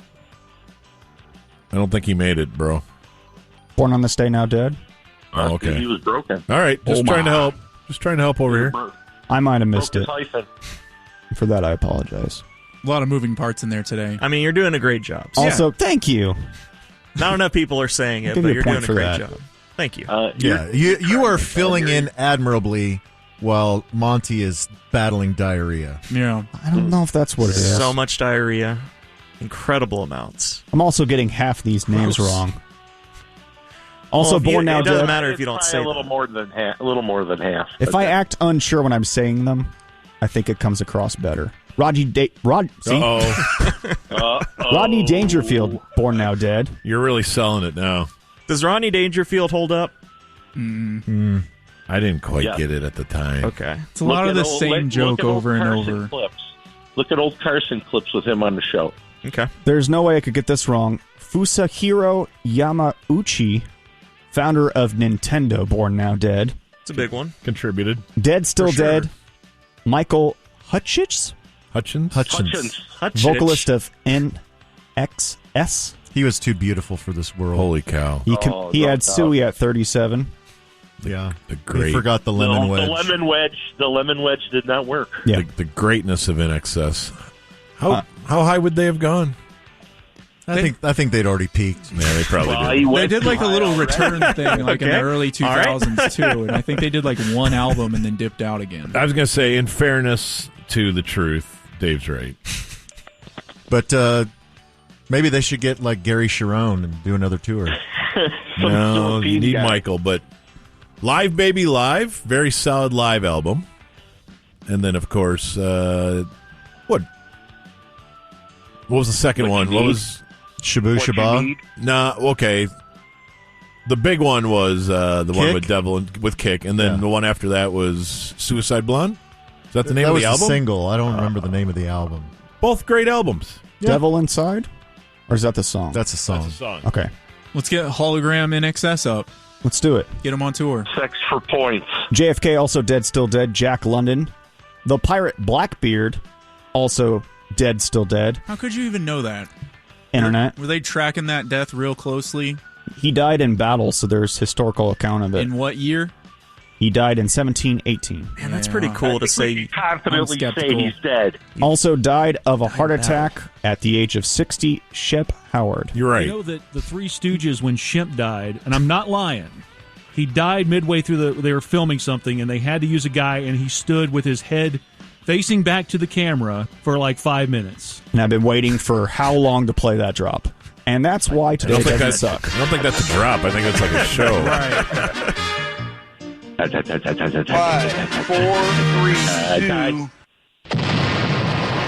you're done. Bye, Ham. Love you, Bye, man. DJ. I'll see you in 10 seconds. Have ham for Thanksgiving. And here he is, Dave. Gen X Davey. Thank you. Thank you so much. Well, I have bad news for you, Bob. Oh, no. Unrelated to Hot Rod and your son's attendance to said screening tonight. But it is about movies. So they rebooted the Scream horror franchise in 2022. Yes. And then they also had Scream 6. So I guess 2022, that was technically Scream 5, but I think it was just called Scream. Well, I missed all of the many sequels, it appears. Yeah, and then in, I guess, last year was Scream 6, which was set in New York City. And in both of those films, they had a couple of actresses that might be right up your alley that played sisters. One named Melissa Barrera, the other named Jenna Ortega. Kind of feel like I need to plow through that. Okay. Well, the bad news for you is they are having to scramble and figure out how they're going to cast Scream 7. Oh, no. Because Melissa Barrera has been fired because she made dozens of social media posts referring to the Israel-Hamas war. She, similar to what we were talking about yesterday with Susan Sarandon. Right. That she has been a little too vocal for some people's comfort level. And so she was fired. And now Jenna Ortega has departed from the franchise. Has nothing to do, they say, with her co-star being fired, but they say that she and her people had let the producers know prior to the actors' strike that she wouldn't be returning, and that basically she's too busy with Wednesday and other projects, and they kind of couldn't afford her anymore. All right. That, her profile is raised to the point where the Scream franchise doesn't want to pay their young stars in the manner befitting the price has changed. Latina superstar like Jenna Ortega. Hispanic girls. So Jenna hasn't decided to go to social media, though, and give her views on world events. No, she has. Has she? Yeah. There is speculation that she might get fired if she didn't already announce that she's leaving really? the project. Okay. Yeah. Okay. So she's a lot more vocal. She's in lockstep with her co-star? Yeah. Okay. Not sticking to sports. All right, Bob, No. are you going to boycott here? The Scream. Who do I have to boycott? The Scream franchise. Yeah, are you going to boycott season 2 of Wednesday? I'm not going to watch Wednesday. One season of Come Wednesday on. was plenty. Come on. I want to hit that. Stop it. And Scream is already off my radar. I guess I am a little. I don't know where we're headed, though. If there is a conflict, and I realize it's very complex. And but you can't say anything about it? But you can't even have an opinion on Twitter, or they're going to basically fire you from your job? It sounds a little harsh. I don't know what she said. Well, and I suppose we should look into that, and we should tiptoe around here very carefully, because obviously hate speech and all these things are serious matters, but in that particular space, if we may at least equate it to something a little less charged, dare I say Ukraine or something like a year ago, can you be fired for taking a position? And if so, is that a really good idea? Right, like if you put the little Ukraine flag border around your profile pic, is that a fireable offense? I guess it's where popular opinion says surely if you would have taken a pro-Russia stance, that would have been consumed way differently. That's right? the comparable to this, I would say, here. Right. Yeah, but Russia Times isn't like 50. But Russia isn't the country being invaded. Right. Well, I guess I'm just trying to decide. Or attacked, I suppose. Yeah, and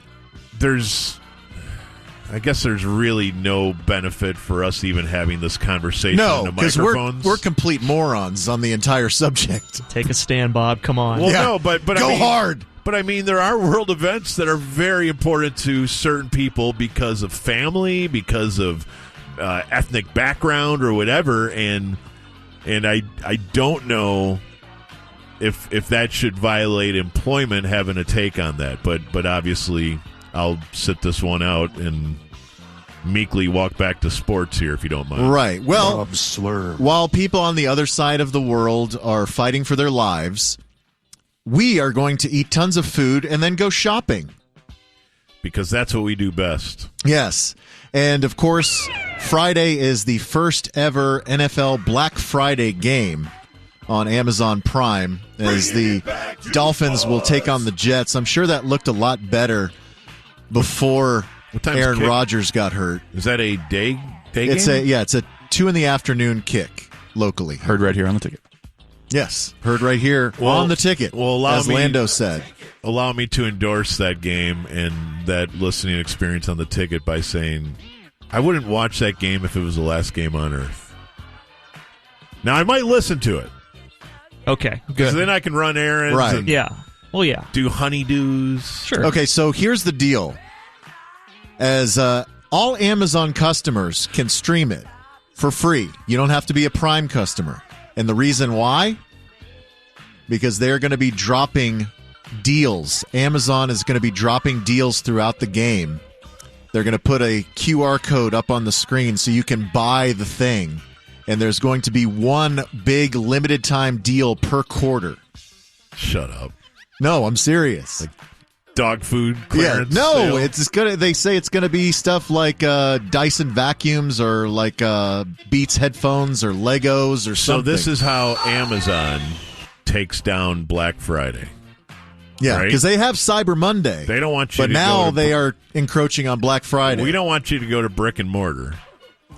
So what we're going to do is we're going to buy a football game for $100 million, and then we're going to give you shopping opportunities. And they think that America's shoppers, where's the Venn diagram there? Dolphins, Jets viewers. And people who Black Friday line enthusiasts. up at Walmart at 5 in the morning for a $99 TV. Any crossover, Dave? I don't know. Oh, so the other thing that Amazon is doing after the Black Friday game, they are having their first Black Friday Amazon Music Live event. It is going to be Garth Brooks headlining the grand opening of his new Nashville bar, Friends in Low Places Bar and Honky Tonk. So that will be at 6 o'clock local time right after the game. He's still milking that song. Yep. 30 years later? How old's that song? 95? Man, we have a lot of stuff to get to still. Quickly, Time for one more. Garth, he's well, not going to answer I have like 1990. Bob. I have 1990. Wow. I'm not going to talk about Garth Brooks. 1989, right? I'm going to talk about another musical act that you probably haven't thought of in a long time. Hall & Oates. As Daryl Hall has gotten a restraining order against John Oates. That court documents are sealed, but Daryl Hall filed a complaint against Oates on November 16th, as well as a motion for a temporary restraining order, I guess in Philadelphia. And the court issued a temporary restraining order that will begin on November 30th. And so it's not really clear what they're fighting over, but in the last year, Daryl Hall was on Bill Maher's podcast, and he said, "You think John Oates is my partner? He's my business partner. He's not my creative partner." He says, "We're brothers, but we're not creative brothers. We're business partners. We made records called Hall & Oates together, but we've been very separate, and that's very important to me." And so they've released 18 studio albums since 1972, but they also have done their fair share of solo albums, but they've never officially broken up. So this might be their official breakup. The restraining order? Yeah. And then there's wasn't he was I believe he filed it because he found out he was a man-eater, right? He didn't make his dreams come true. That's right. There is another breakup that of a very much lesser-known band, the Brian Jonestown Massacre, as they were playing in... by the way, if you've never seen the documentary Dig, it's about the Dandy Warhols and the Brian Jonestown Massacre. Yeah. At the kind of... as they were coming up in the late 90s. Very solid. It's a very hilarious, very interesting documentary. But Anton Newcomb is the leader of the Brian Jonestown Massacre, and he got in a fight on stage last night at a show in Melbourne, Australia. And so there's viral video that's going around social media where Newcomb appeared to fire Ryan Van Crete, the guitar player, in the middle of the show. He said, "Cut off this guy's mic, put down the guitar, party's over, Captain." And he says, "We don't actually need you. Put the guitar down and think about what's happening." And then the guitar player said, "You better think about this one, man, because this is forever." And then if you fire a guy on stage during a show. Yeah. So then as he is leaving the stage, they're doing dueling middle fingers. They're both double birding one another. Close proximity. And then Newcomb swings his guitar at Van Crete, and then they get into a full-fledged brawl, chasing each other around the stage and wrestling on the ground. No way. Yeah, so the rest of the show is canceled, as is the rest of their tour. And you say the footage is yeah, it's worth pretty checking funny out? because it's a couple of aging wafy rock stars wrestling on stage. Boy, an on-stage firing. Do you know of others? I don't know. That's incredible. Yeah. And finally, Axl Rose has once again been accused of sexual assault. This from Sheila Kennedy, a former Penthouse Pet of the Year from 1983. So she says she met Axl Rose at a nightclub in New York in 89, and she went back to his hotel room. She was with a friend, but her friend evidently wasn't hot enough, according to Axl, so she was not invited. Just Kennedy was. And so she went back to Rose's hotel room with another model named Ricky Ratchman. Hey, and Ricky. she says that Axl Rose was giving them cocaine and champagne and other alcohol. And then later in the party, he began to have sex with Ricky Ratchman. And she became uncomfortable at that point because Rose was trying to encourage group sex. And she was like, nah, I'm good. And so she leaves the room. But then after she leaves the room, she hears the sound of glass shattering and Rose screaming at the other model, "You're an effing whore. Get the F out of here." And so then when she sees Ratchman coming out of the room, he's following her and he sees Kennedy and he's like, "What the F are you still doing here?" And she claims that he grabs her by the hair, drags her back to the bedroom, throws her on the bed, ties her hands behind her back with pantyhose, and then does bad things to her backside against her will. Well, that isn't a very fun story, Dave. No. So she says that she basically played possum, that she just kind of went limp and just let him do whatever he needed to do. And from that point forward, she has PTSD anytime she hears his name or hears a Guns N' Roses song, or hears this noise. This noise. You're up. This noise. Thank you. Thought you want to play audio. Well-oiled machine. Yeah. Boy, we miss Corby, don't we? Who knew that was the missing link holding this all together? What do you know? All right. Everybody has to do more when Corby's out, and Ham said, I got this. And I said, I'm not doing more, so I'm going to let Ham do more and cover everybody. So, this Wednesday, Friday fun all stems pretty much from Monday. Davey had a Eatsy's live spot, first live spot of the day, and he might have mispronounced a word. Go to eatseas.com/Thanksgiving to see all that they have to offer. One of the things that sold out last year that if you're interested, you need to get your order placed right now is the Rosewood Ranch Smoked Wagyu Prime Rib Roast. If you want to take things up a notch and go beyond just your turkey, you need to get the boneless Wagyu Prime Rib Roast with a... So Davey, multiple times, Wagyu. It's a tough word if you're not familiar. I mean, maybe I'm dyslexic and maybe you are shaming someone who has a learning disability. I can live with that. That is a possibility, but yeah, okay. I'm comfortable with living with that. So it's Wagyu. Yeah, it's not this. Wagyu. Or this. Wagyu.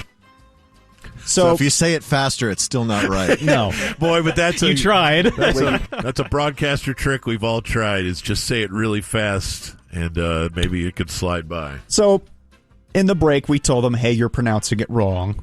And yes, now he knows. Yeah, so I was made aware of my mistake, which then planted it in my brain to where it was an impossible hurdle to overcome when then during a commercial break I had to record some spots down line that would be played like in different day parts. Yes. And they had to be done that day because they had to run within the next 24 hours. Yeah, because we weren't going to be in studio and they had to be on the air the next day. So this turned into a real treat for all involved. Yes, so I was tasked, except for me, back here to record Davey doing his live spots, which was 3 Eatsy's live spots. And they were all like exactly the same except for like one sentence, but I had to record the whole thing 3 times. So yeah, 5-minute break. let's see how far we get along in this. So this is me telling them. Shut your mouth. Your whore mouth. And there's me telling Dave that I'm already recording them, and now I have that as a drop, telling them that it's pronounced Wagyu, not Wagyu. Oh, God, there's 3 of them? Me. Okay, you ready? Davey Lane here with reason for you to be thankful. Davey here with Thanksgiving advice. Relax and let Eatsy's Market and Bakery do the cooking. Today is the last day to order at Eatsy's.com/Thanksgiving. Traditional favorites like turkey, stuffing, and green bean casserole. Eatsy's has it all. Adam Romo, CEO of Eatsy's, told me that Eatsy's favorite is the Rosewood Ranch smoked. Adam Romo, CEO of Eatsy's, told me that an Eatsy's favorite is the Rosewood Ranch smoked Wagyu. Wagyu? F*** you. Adam Romo, CEO of Eatsy's. Adam Romo, CEO of Eatsy's, told me that an Eatsy's favorite is the Rosewood Ranch smoked Wagyu prime beef. Adam Romo, CEO of Eatsy's, told me that an Eatsy's favorite is the Rosewood Ranch smoked Wagyu prime beef. So at this point, We're so happy. Our whole table. the whole table is now listening in on Dave trying to read this copy. And we're dying It's back like here, I- of course, too. It's like I'm nude in front of the class. It's like, come on, just do it. Just read it. Yeah, how hard is it? Yeah, it's just words. Now let's back it up a little bit. Is the Rosewood Ranch smoked Wagyu prime beef rib roast. F*** you. God damn it.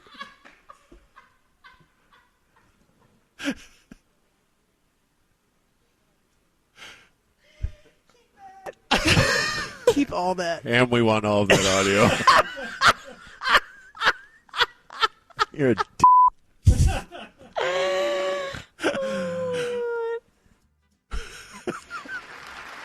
And at that point, we had to bail out recording the rest of them because we just did it in another break. Yeah. And I think I still screwed it up. So No, you nailed it. You got I did? Yeah. I did? Okay. There was 3 you needed to do. You did the first one pretty much flawlessly. Yeah, because it's Let's focus on that one. How come they're not right. replaying the Yeah, flawless one? when I we nailed cut that it. out. Yeah, because it's Rosewood Ranch smoked Wagyu prime beef rib. That's too many words. There's a lot of words in there. I like spots with fewer words. You know. I think Eatsy's is great, no matter how many words. I love Eatsy's. I went to Eatsy's today to pick up items for our Thanksgiving tomorrow, but I really? did not. What sort of items did you pick up? Not that. Not Rosewood Ranch Wagyu smoked prime beef rib or whatever it is. So good. So yeah, that was Always Davey's remember. live spot mishaps. For those P1s who enjoy a peek behind the curtain, that is what you miss during the breaks. So good. That's why we're always so happy when Dave has another spot to do. Yes. Especially words he can't pronounce or it's too dyslexic to read. That's a very good one, Ham. So the next piece of audio we have, Bob brought this audio to our attention. This is from the Netflix show. You're going to have to help me with the title of it. All the Light We Cannot See. All the Light We Cannot See, featuring the Incredible Hulk. Yes. Mark Ruffalo. It's got Nazis. It's got Nazis, radios. It has radios. It's got hot blind French It's girls. got hotsies. Nazis and hotsies, yes. And from this audio, we were alerted that there's a couple ticket Easter eggs. Bob, I saw you tweeting last night that maybe this is intentionally put in there because... Well, I just don't know. It doesn't make sense because the it's people... not in the book. The people who have read the book, and apparently this is a massive bestseller. So many P1s have read this book, and now Netflix, of course, says, okay, well, then let's turn it into content. And all of the people who have read the book are like, none of this 1310 stuff was in there. Otherwise, that would have set off our alarms. And here's a clip of that to, if you didn't hear it yesterday during Bob's World. Listening to foreign broadcasts is punishable by death. Yeah, so what? 10 seconds, 100, we're both dead anyway. The radio station that taught me French was on shortwave frequency 1310. Ever since we left Ukraine, I've been tuning to that frequency.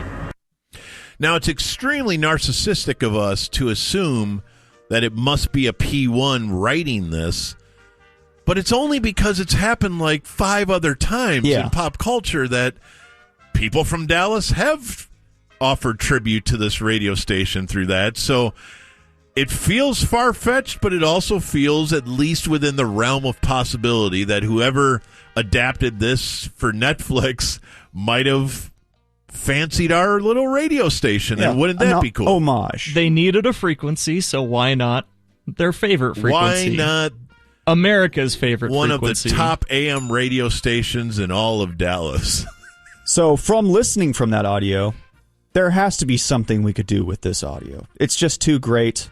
Because the premise early on is the Nazi soldier listening to the blind woman who's broadcasting, and she's reading from a book. She's reading Braille 10,000 Leagues Under the Sea. It might be 20,000, but you're right. Or 20,000. Yeah. Or Wagyu. That was the prequel. Just 10,000. Well, yeah. Yes. Yeah. The sequel They went deeper in the second one. What about 20,000? But yeah, back here in the control room, we had a little bit of fun with that.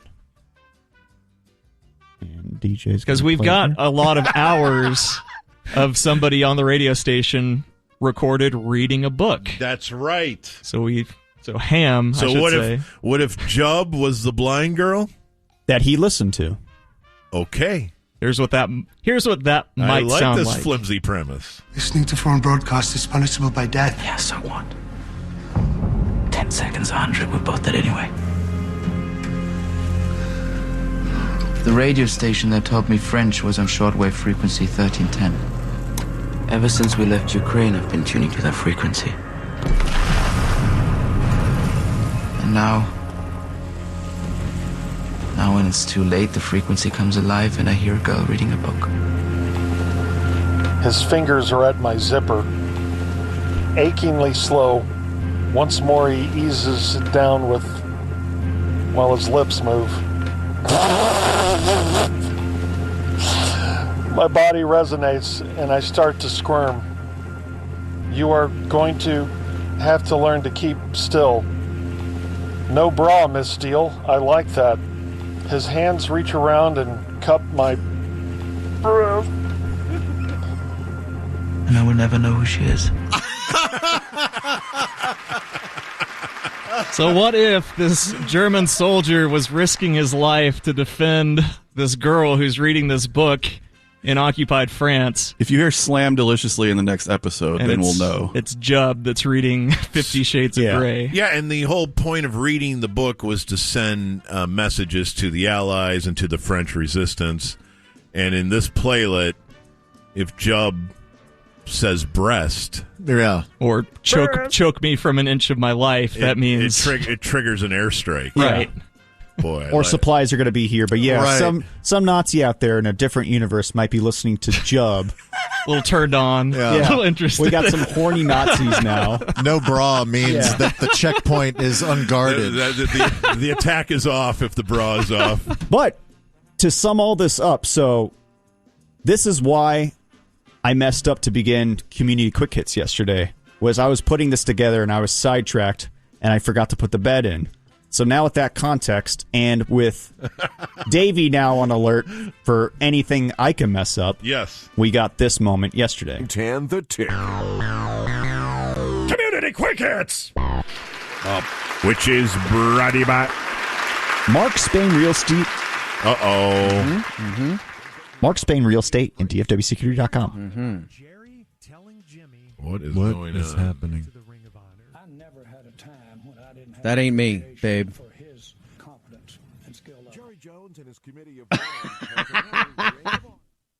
Oh, it was Ham. Ham messed up. Wagyu, Wagyu, Wagyu. Oh yeah, oh yeah, oh yeah. We're all so mature. Which works out for me also because now you have the Wagyu alarm. Wagyu, Wagyu, Wagyu. I have that. Oh, here comes the that's the French resistance police. Here comes the ambulance. Oh yeah, oh yeah, oh yeah. Wagyu, Wagyu, Wagyu. Boy, it really does sound like the French police siren. Yes, yes, absolutely, the Parisian police rolling by as a slightly different siren where they actually say Wagyu.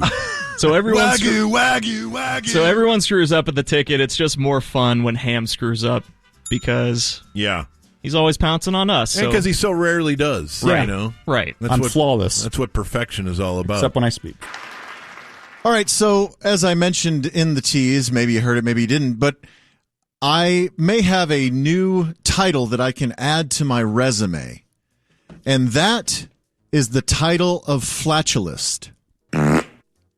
Flatulist? Yes, a flatulist is known as an entertainer often associated with flatulence-related humor. Dang! Man, I feel like the whole station, it might be our format. Right? But this was sent to me by a P1, and evidently I am in good company. That certainly I have not pioneered this craft of using my anus for good. But he sent me the name of a very historic flatulist, and that is the name of Roland the Farter. Have you ever heard of Roland the Farter? Was he in Game of Thrones? Was he one of the foils from a far-off kingdom? No, he was not. So, do people know your background in the farting game? You're just jumping in like everybody knows your work. I know you're. I'm just making sure people reset know your farts, Dave. what you're capable of. Okay, all right. So last year, was it last year or 2 years ago? It was 2 years ago, I believe. Maybe it was last year. I don't know. But it was during Dry Dock. I was doing a show with Mino. Yes. It was last year. It was last year? Yeah. Okay. And so in order to kill a segment during Dry Dock, I mentioned that during the pandemic, like 1 month into lockdown, maybe. We're all trying to survive in different ways. Everybody is just dealing with being locked in their house and being scared to go outside, and COVID's everywhere. Going crazy. You have to Lysol your packages when the postman drops it off, and you got to wear a mask everywhere. Cabin fever. Yeah. And so this only was over the course of maybe 4 or 5 days, that I recorded my prolific morning farts.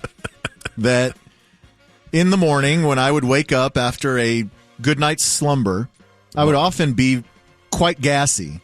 Yes. And so I would start using my phone, using the voice memo function to record my anal voice. Exactly what Steve Jobs intended. Yes. He created the iPhone. And so I would record my morning explosions, and then if I had some good ones, I would group text them to all my friends to make them laugh and hopefully make their day a little brighter here in lockdown. You bring joy.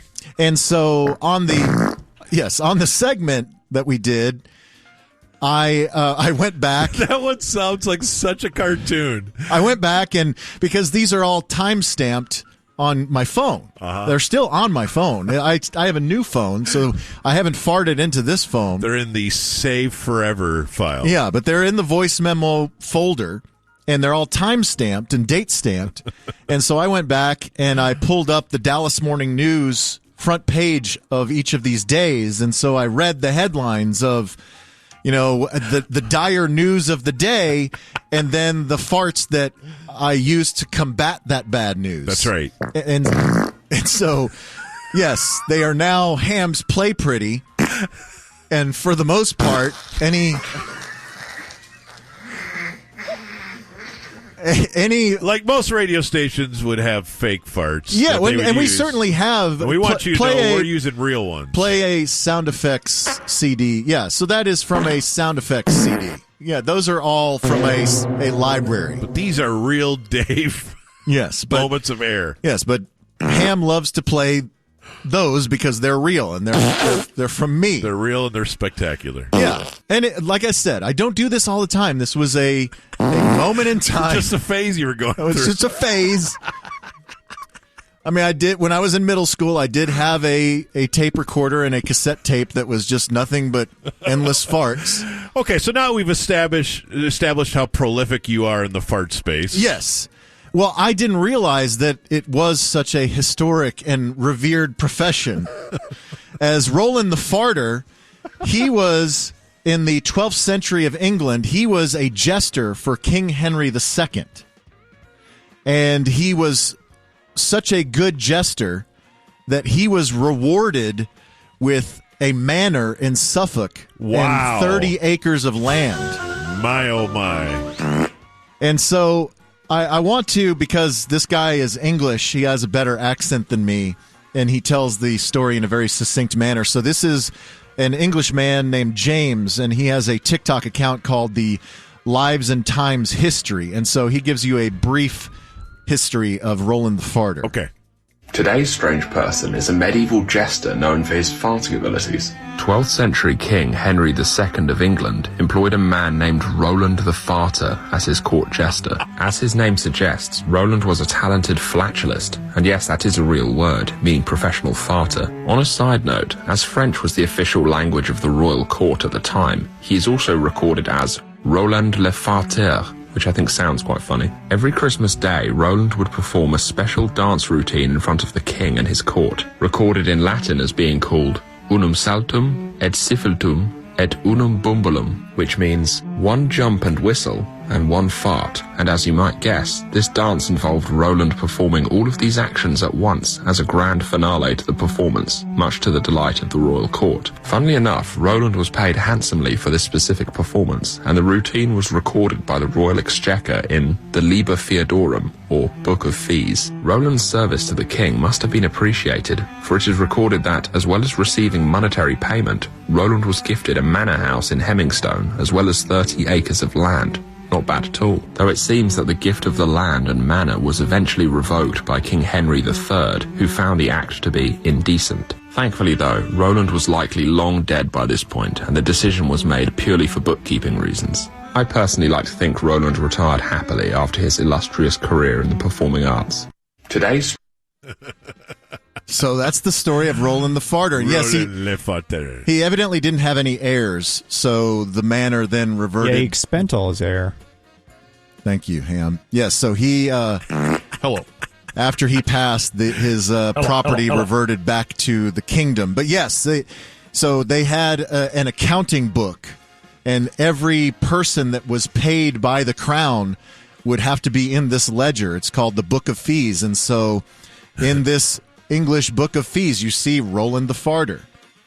And that's what makes him a professional. Yes, he got paid for one jump, one whistle, and one fart. That was the big finale of his jester routine. And from that point on, he was disqualified from ever joining the farting Olympics because he was a pro. And there is a contemporary sports joke. There is a contemporary flautist, or not flautist, flatulist. Flautist would be someone who plays the flute, not their anus. Way different, yes. So this is an English guy named Mr. Methane. And he was on season 5, I guess. I'm not sure if it was season 5 or show 5 of a particular season, but he was on Britain's Got Talent. So okay, the original version of America's Got Talent before we won the Revolutionary War. But also has Simon Cowell. So you'll hear Simon Cowell at the beginning, and you'll hear the reaction. Evidently, Britain doesn't find flatulence funny anymore. False. I am a performing flatulist. And... Just do it. Okay, certainly. Tonight, ladies and gentlemen, I'm going to put the art into fart. First of all, I just have to adopt the farting position. He's basically getting into the happy baby. You pick... Who's that? That was a good one. Music Master! Thank you.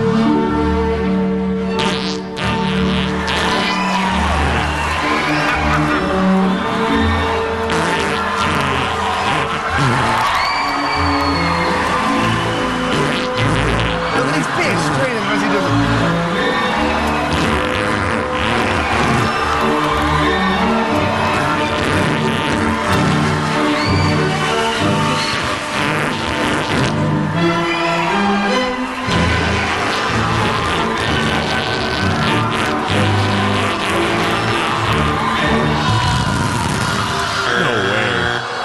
Thank you. I'm not using that microphone after him.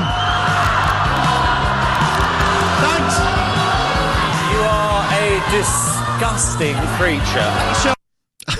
That's incredible. Yeah, and he's holding the mic, and you can see him straining. It's real. And how could anybody have that much air? I don't know, but if you want to go to... And the notes did change. If you want to go to MrMethane.com, if you're looking for a unique stocking stuffer, he sells fart in a jar. It says a genuine gaseous guff from Mr. Methane in a screw-top glass jar with a signed certificate of authenticity, and also includes a short video of Mr. Methane blasting his gas into your jar before sealing it. Only $69.95 in UK pounds. No way. Yeah. So I'm in good company. There are other you know what? Honestly, legendary flatulists out there. I was wondering about Roland and his dance for King Henry, and I'm just trying to imagine what it was, and then this modern fella kind of did it, didn't he? There's no way that King Henry got a better show than that. No. I don't know if Roland was accompanied by a string quartet or anything. I'd like to imagine he was, with his little jester outfit on. Yeah, so maybe tell the story of Mr. Methane and Roland the Farter at Thanksgiving dinner tomorrow. See how that goes over. And then fire up House of Pain. Good stuff, great man. That is good stuff, great man. And let's do some community quick hits coming up next. With DJ. With me. We get serious in CQH next. Get the Steak Podcast at patreon.com/sportsgreek. Okay, now's where you play on the air, the audio. Here's DJ. Can he do it? There it is. Thank you, Bob. Thank you, DJ. Nailed it. A small private plane crashed in Plano yesterday evening, killing the pilot, the only person that was on the plane, and setting a nearby car on fire. This happened just before 6 p.m. in a parking lot in Plano near Mama's Daughter's Diner at the intersection of Midway Road and Park Boulevard. Now, there is video of the aftermath of crash that is available online, and it is a little disturbing. A small airstrip in Addison Airport's airspace was the place that it was landing, apparently, and he tried a go-around move, which they say is an aborted landing attempt, in which a plane on final approach instead flies back up. Yeah. The FAA's incident report said the go-arounds can be requested by air traffic control or initiated by the pilot for a variety of reasons, including mechanical issues and runway obstructions. So did he actually touch and then go back up? That I'm not sure of. Or you just kind of freak out when you're almost there, and then you're like, no, and go around again. Well, it's kind of like us, almost. Whenever we were leaving Los Angeles, leaving and then... Nope. I realize I've lived here a long time now, so it's possible just time is a flat circle, and it's difficult to fully measure what, like the sequence of things. But I swear, this North Dallas area, especially this Addison Airport area, seems to have more than their share of small plane incidents. Well, that's where a majority of the small planes take off and land from around here. Yeah, right? and I don't have other small airports to measure. There's a McKinney Airport. There's Alliance out in Fort Worth. But have you ever taken the tunnel? Like, there's a tunnel that goes under Addison Airport. I have. Don't you feel like there's one or two of these every year? At least one or two a year. And up there, you said it crashed into a parked car? Yeah, parked car in a strip mall. Dang. It just... Happy Thanksgiving. See, I don't know if you're into the single passenger Hell no. or 4-seat plane or whatever. I don't know what a normal accident rate is, so I don't have anything to compare it to. It just feels like I'm particularly interested in these news stories because it is a remarkable thing, a plane crash. And so many people who get affluent want to learn how to be a pilot. That's never occurred to me as something that would be interesting because I fear flying without expertise. Right. and so I'm always cataloging these incidents, and it just feels like there's a lot of them. That's like Brandon Cooks, right? He has his pilot's license. Didn't he take some teammates up in the plane, and then they were like, "Yeah, we probably shouldn't do that during the season." That was like the day before a game too, right? Something like that. It was Micah Parsons and Stephon Gilmore over Seattle. Oh my gosh! Yeah, I guess I didn't know about this. Yeah, as much as I may love and trust a friend, I'm not getting up in a small single-engine plane with them. No way! Wow. All right. That's how I always think of Roy Halladay, right? Yeah. That's how he died. Mm-hmm. Roberto Clemente? Well, yeah, but he was on a normal plane, wasn't he? Anyway, back to you, Deej. The 4-seat fixed-wing single-engine plane was registered to an individual from Aguila, Arizona, Monroe McDonald. And they haven't identified the body yet, but they're assuming that it was this person's plane. It's old McDonald? Yes. Glad you worked that in. I like it. Elsewhere, a Fort Worth police officer was fired on Tuesday after an internal investigation found what, guys? DUI or domestic abuse, one of the two. Bob? I don't have a good guess for you, but I think he's probably onto something there. Fentanyl. Ooh. Lando? I was going to go drugs as well. Intoxicated while on duty earlier this year. Wow, that's even worse than a DUI. He's got a fake turd in his pocket. You Don't can't confirm that. You don't get arrested or fired for that, Lando. June 7th, police dispatch received 2 separate calls about Officer Marvin Simon, who was apparently asleep in his patrol vehicle and seen by multiple civilians, and they felt the need to contact police higher authority. And again, this happened in June. So I guess it takes 5 months of investigating and all that to say, hello. Maybe he was drunk in the car. Yeah, I mean, I get it. It's a stressful job, but drinking on the job and then sleeping it off in your patrol car. That's real beating. If you're drunk in a car and sleeping, even just being a civilian and that happening, that's a beating of a situation. And you can get a DUI for that, even if your car's not in motion. If you're just passed out in your car. That's what I've always heard. If the keys are in the car, then you can be arrested for that, even if you're sleeping. Yeah. That was a Bruce Smith thing, right? Didn't he fall asleep at a stoplight? We usually defer to you in these situations. I want to say Bob. Bruce Smith, the Buffalo Bill Hall of Famer. Who's evidently a scratch golfer now, by the way. Really? I think so. Because in Canton, I ran into a guy who was good friends with him, and they golf together all the time. And evidently, Bruce Smith is really, really good and loves to gamble on the golf course. I feel like you just had one of the better name drops that I've enjoyed. Is that when you were in Canton, right? Friend of Bruce Smith. But yeah, it was just a guy. Okay, I wasn't another Hall of Famer. It was just a guy who knows a Hall of Famer. I'm pretty sure, and I don't know where this is on the scale of how drunk are you, but at a stoplight, he just felt tired and went to sleep on his steering wheel. That's the Tony La Russa too, right? I think so. I believe he got busted just parked in a intersection.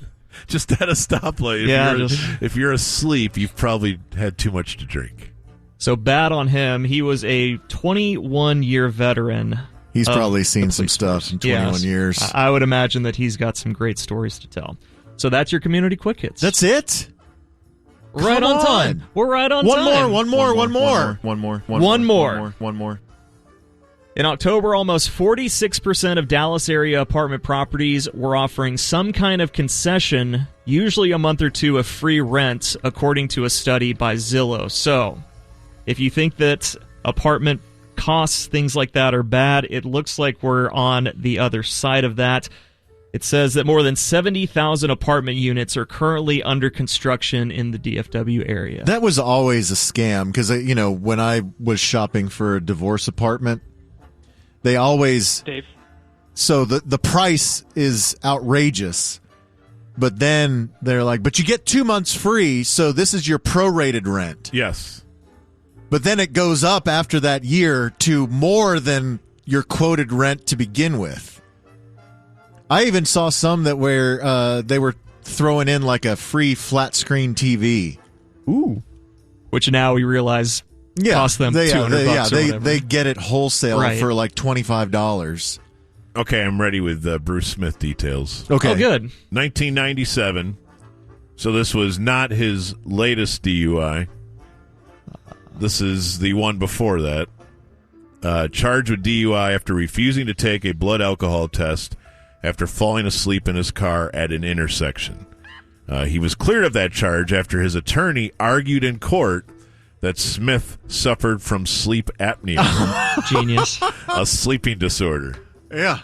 Just like I suffer from dyslexia at times of my choosing. Dude, his attorney got him out of that. He was asleep at a light, clearly having been enjoying his strong drink. And his attorney goes for the sleep apnea defense, and it worked. Yeah, well, he did not do the breathalyzer. That's the key. I have an additional note. Okay. The officer that issued the arrest a month later crashed his vehicle while off duty and was convicted of a DUI. Pot calling kettle black. And to be fair, so to speak, this is when Bruce Smith was a Washington Red football player. Whoa. And therefore does not go on the ledger of the Bills, I'm told, by Tommy Daniels. I did see him. I didn't talk to him. I did see him, and he still is so ripped. Tommy Daniels? No, Bruce Smith. Like, he seriously has like a 32-inch waist, and he's enormous. And he hits that golf ball a mile, doesn't he? Yeah, he crushes it. And he gets drunk and likes to drive after. So that's your community quick hits. Good job, DJ. That's great, DJ. Thanks, guys. A little long. Look at the time. That's my fault. But great. I'm a bad influence.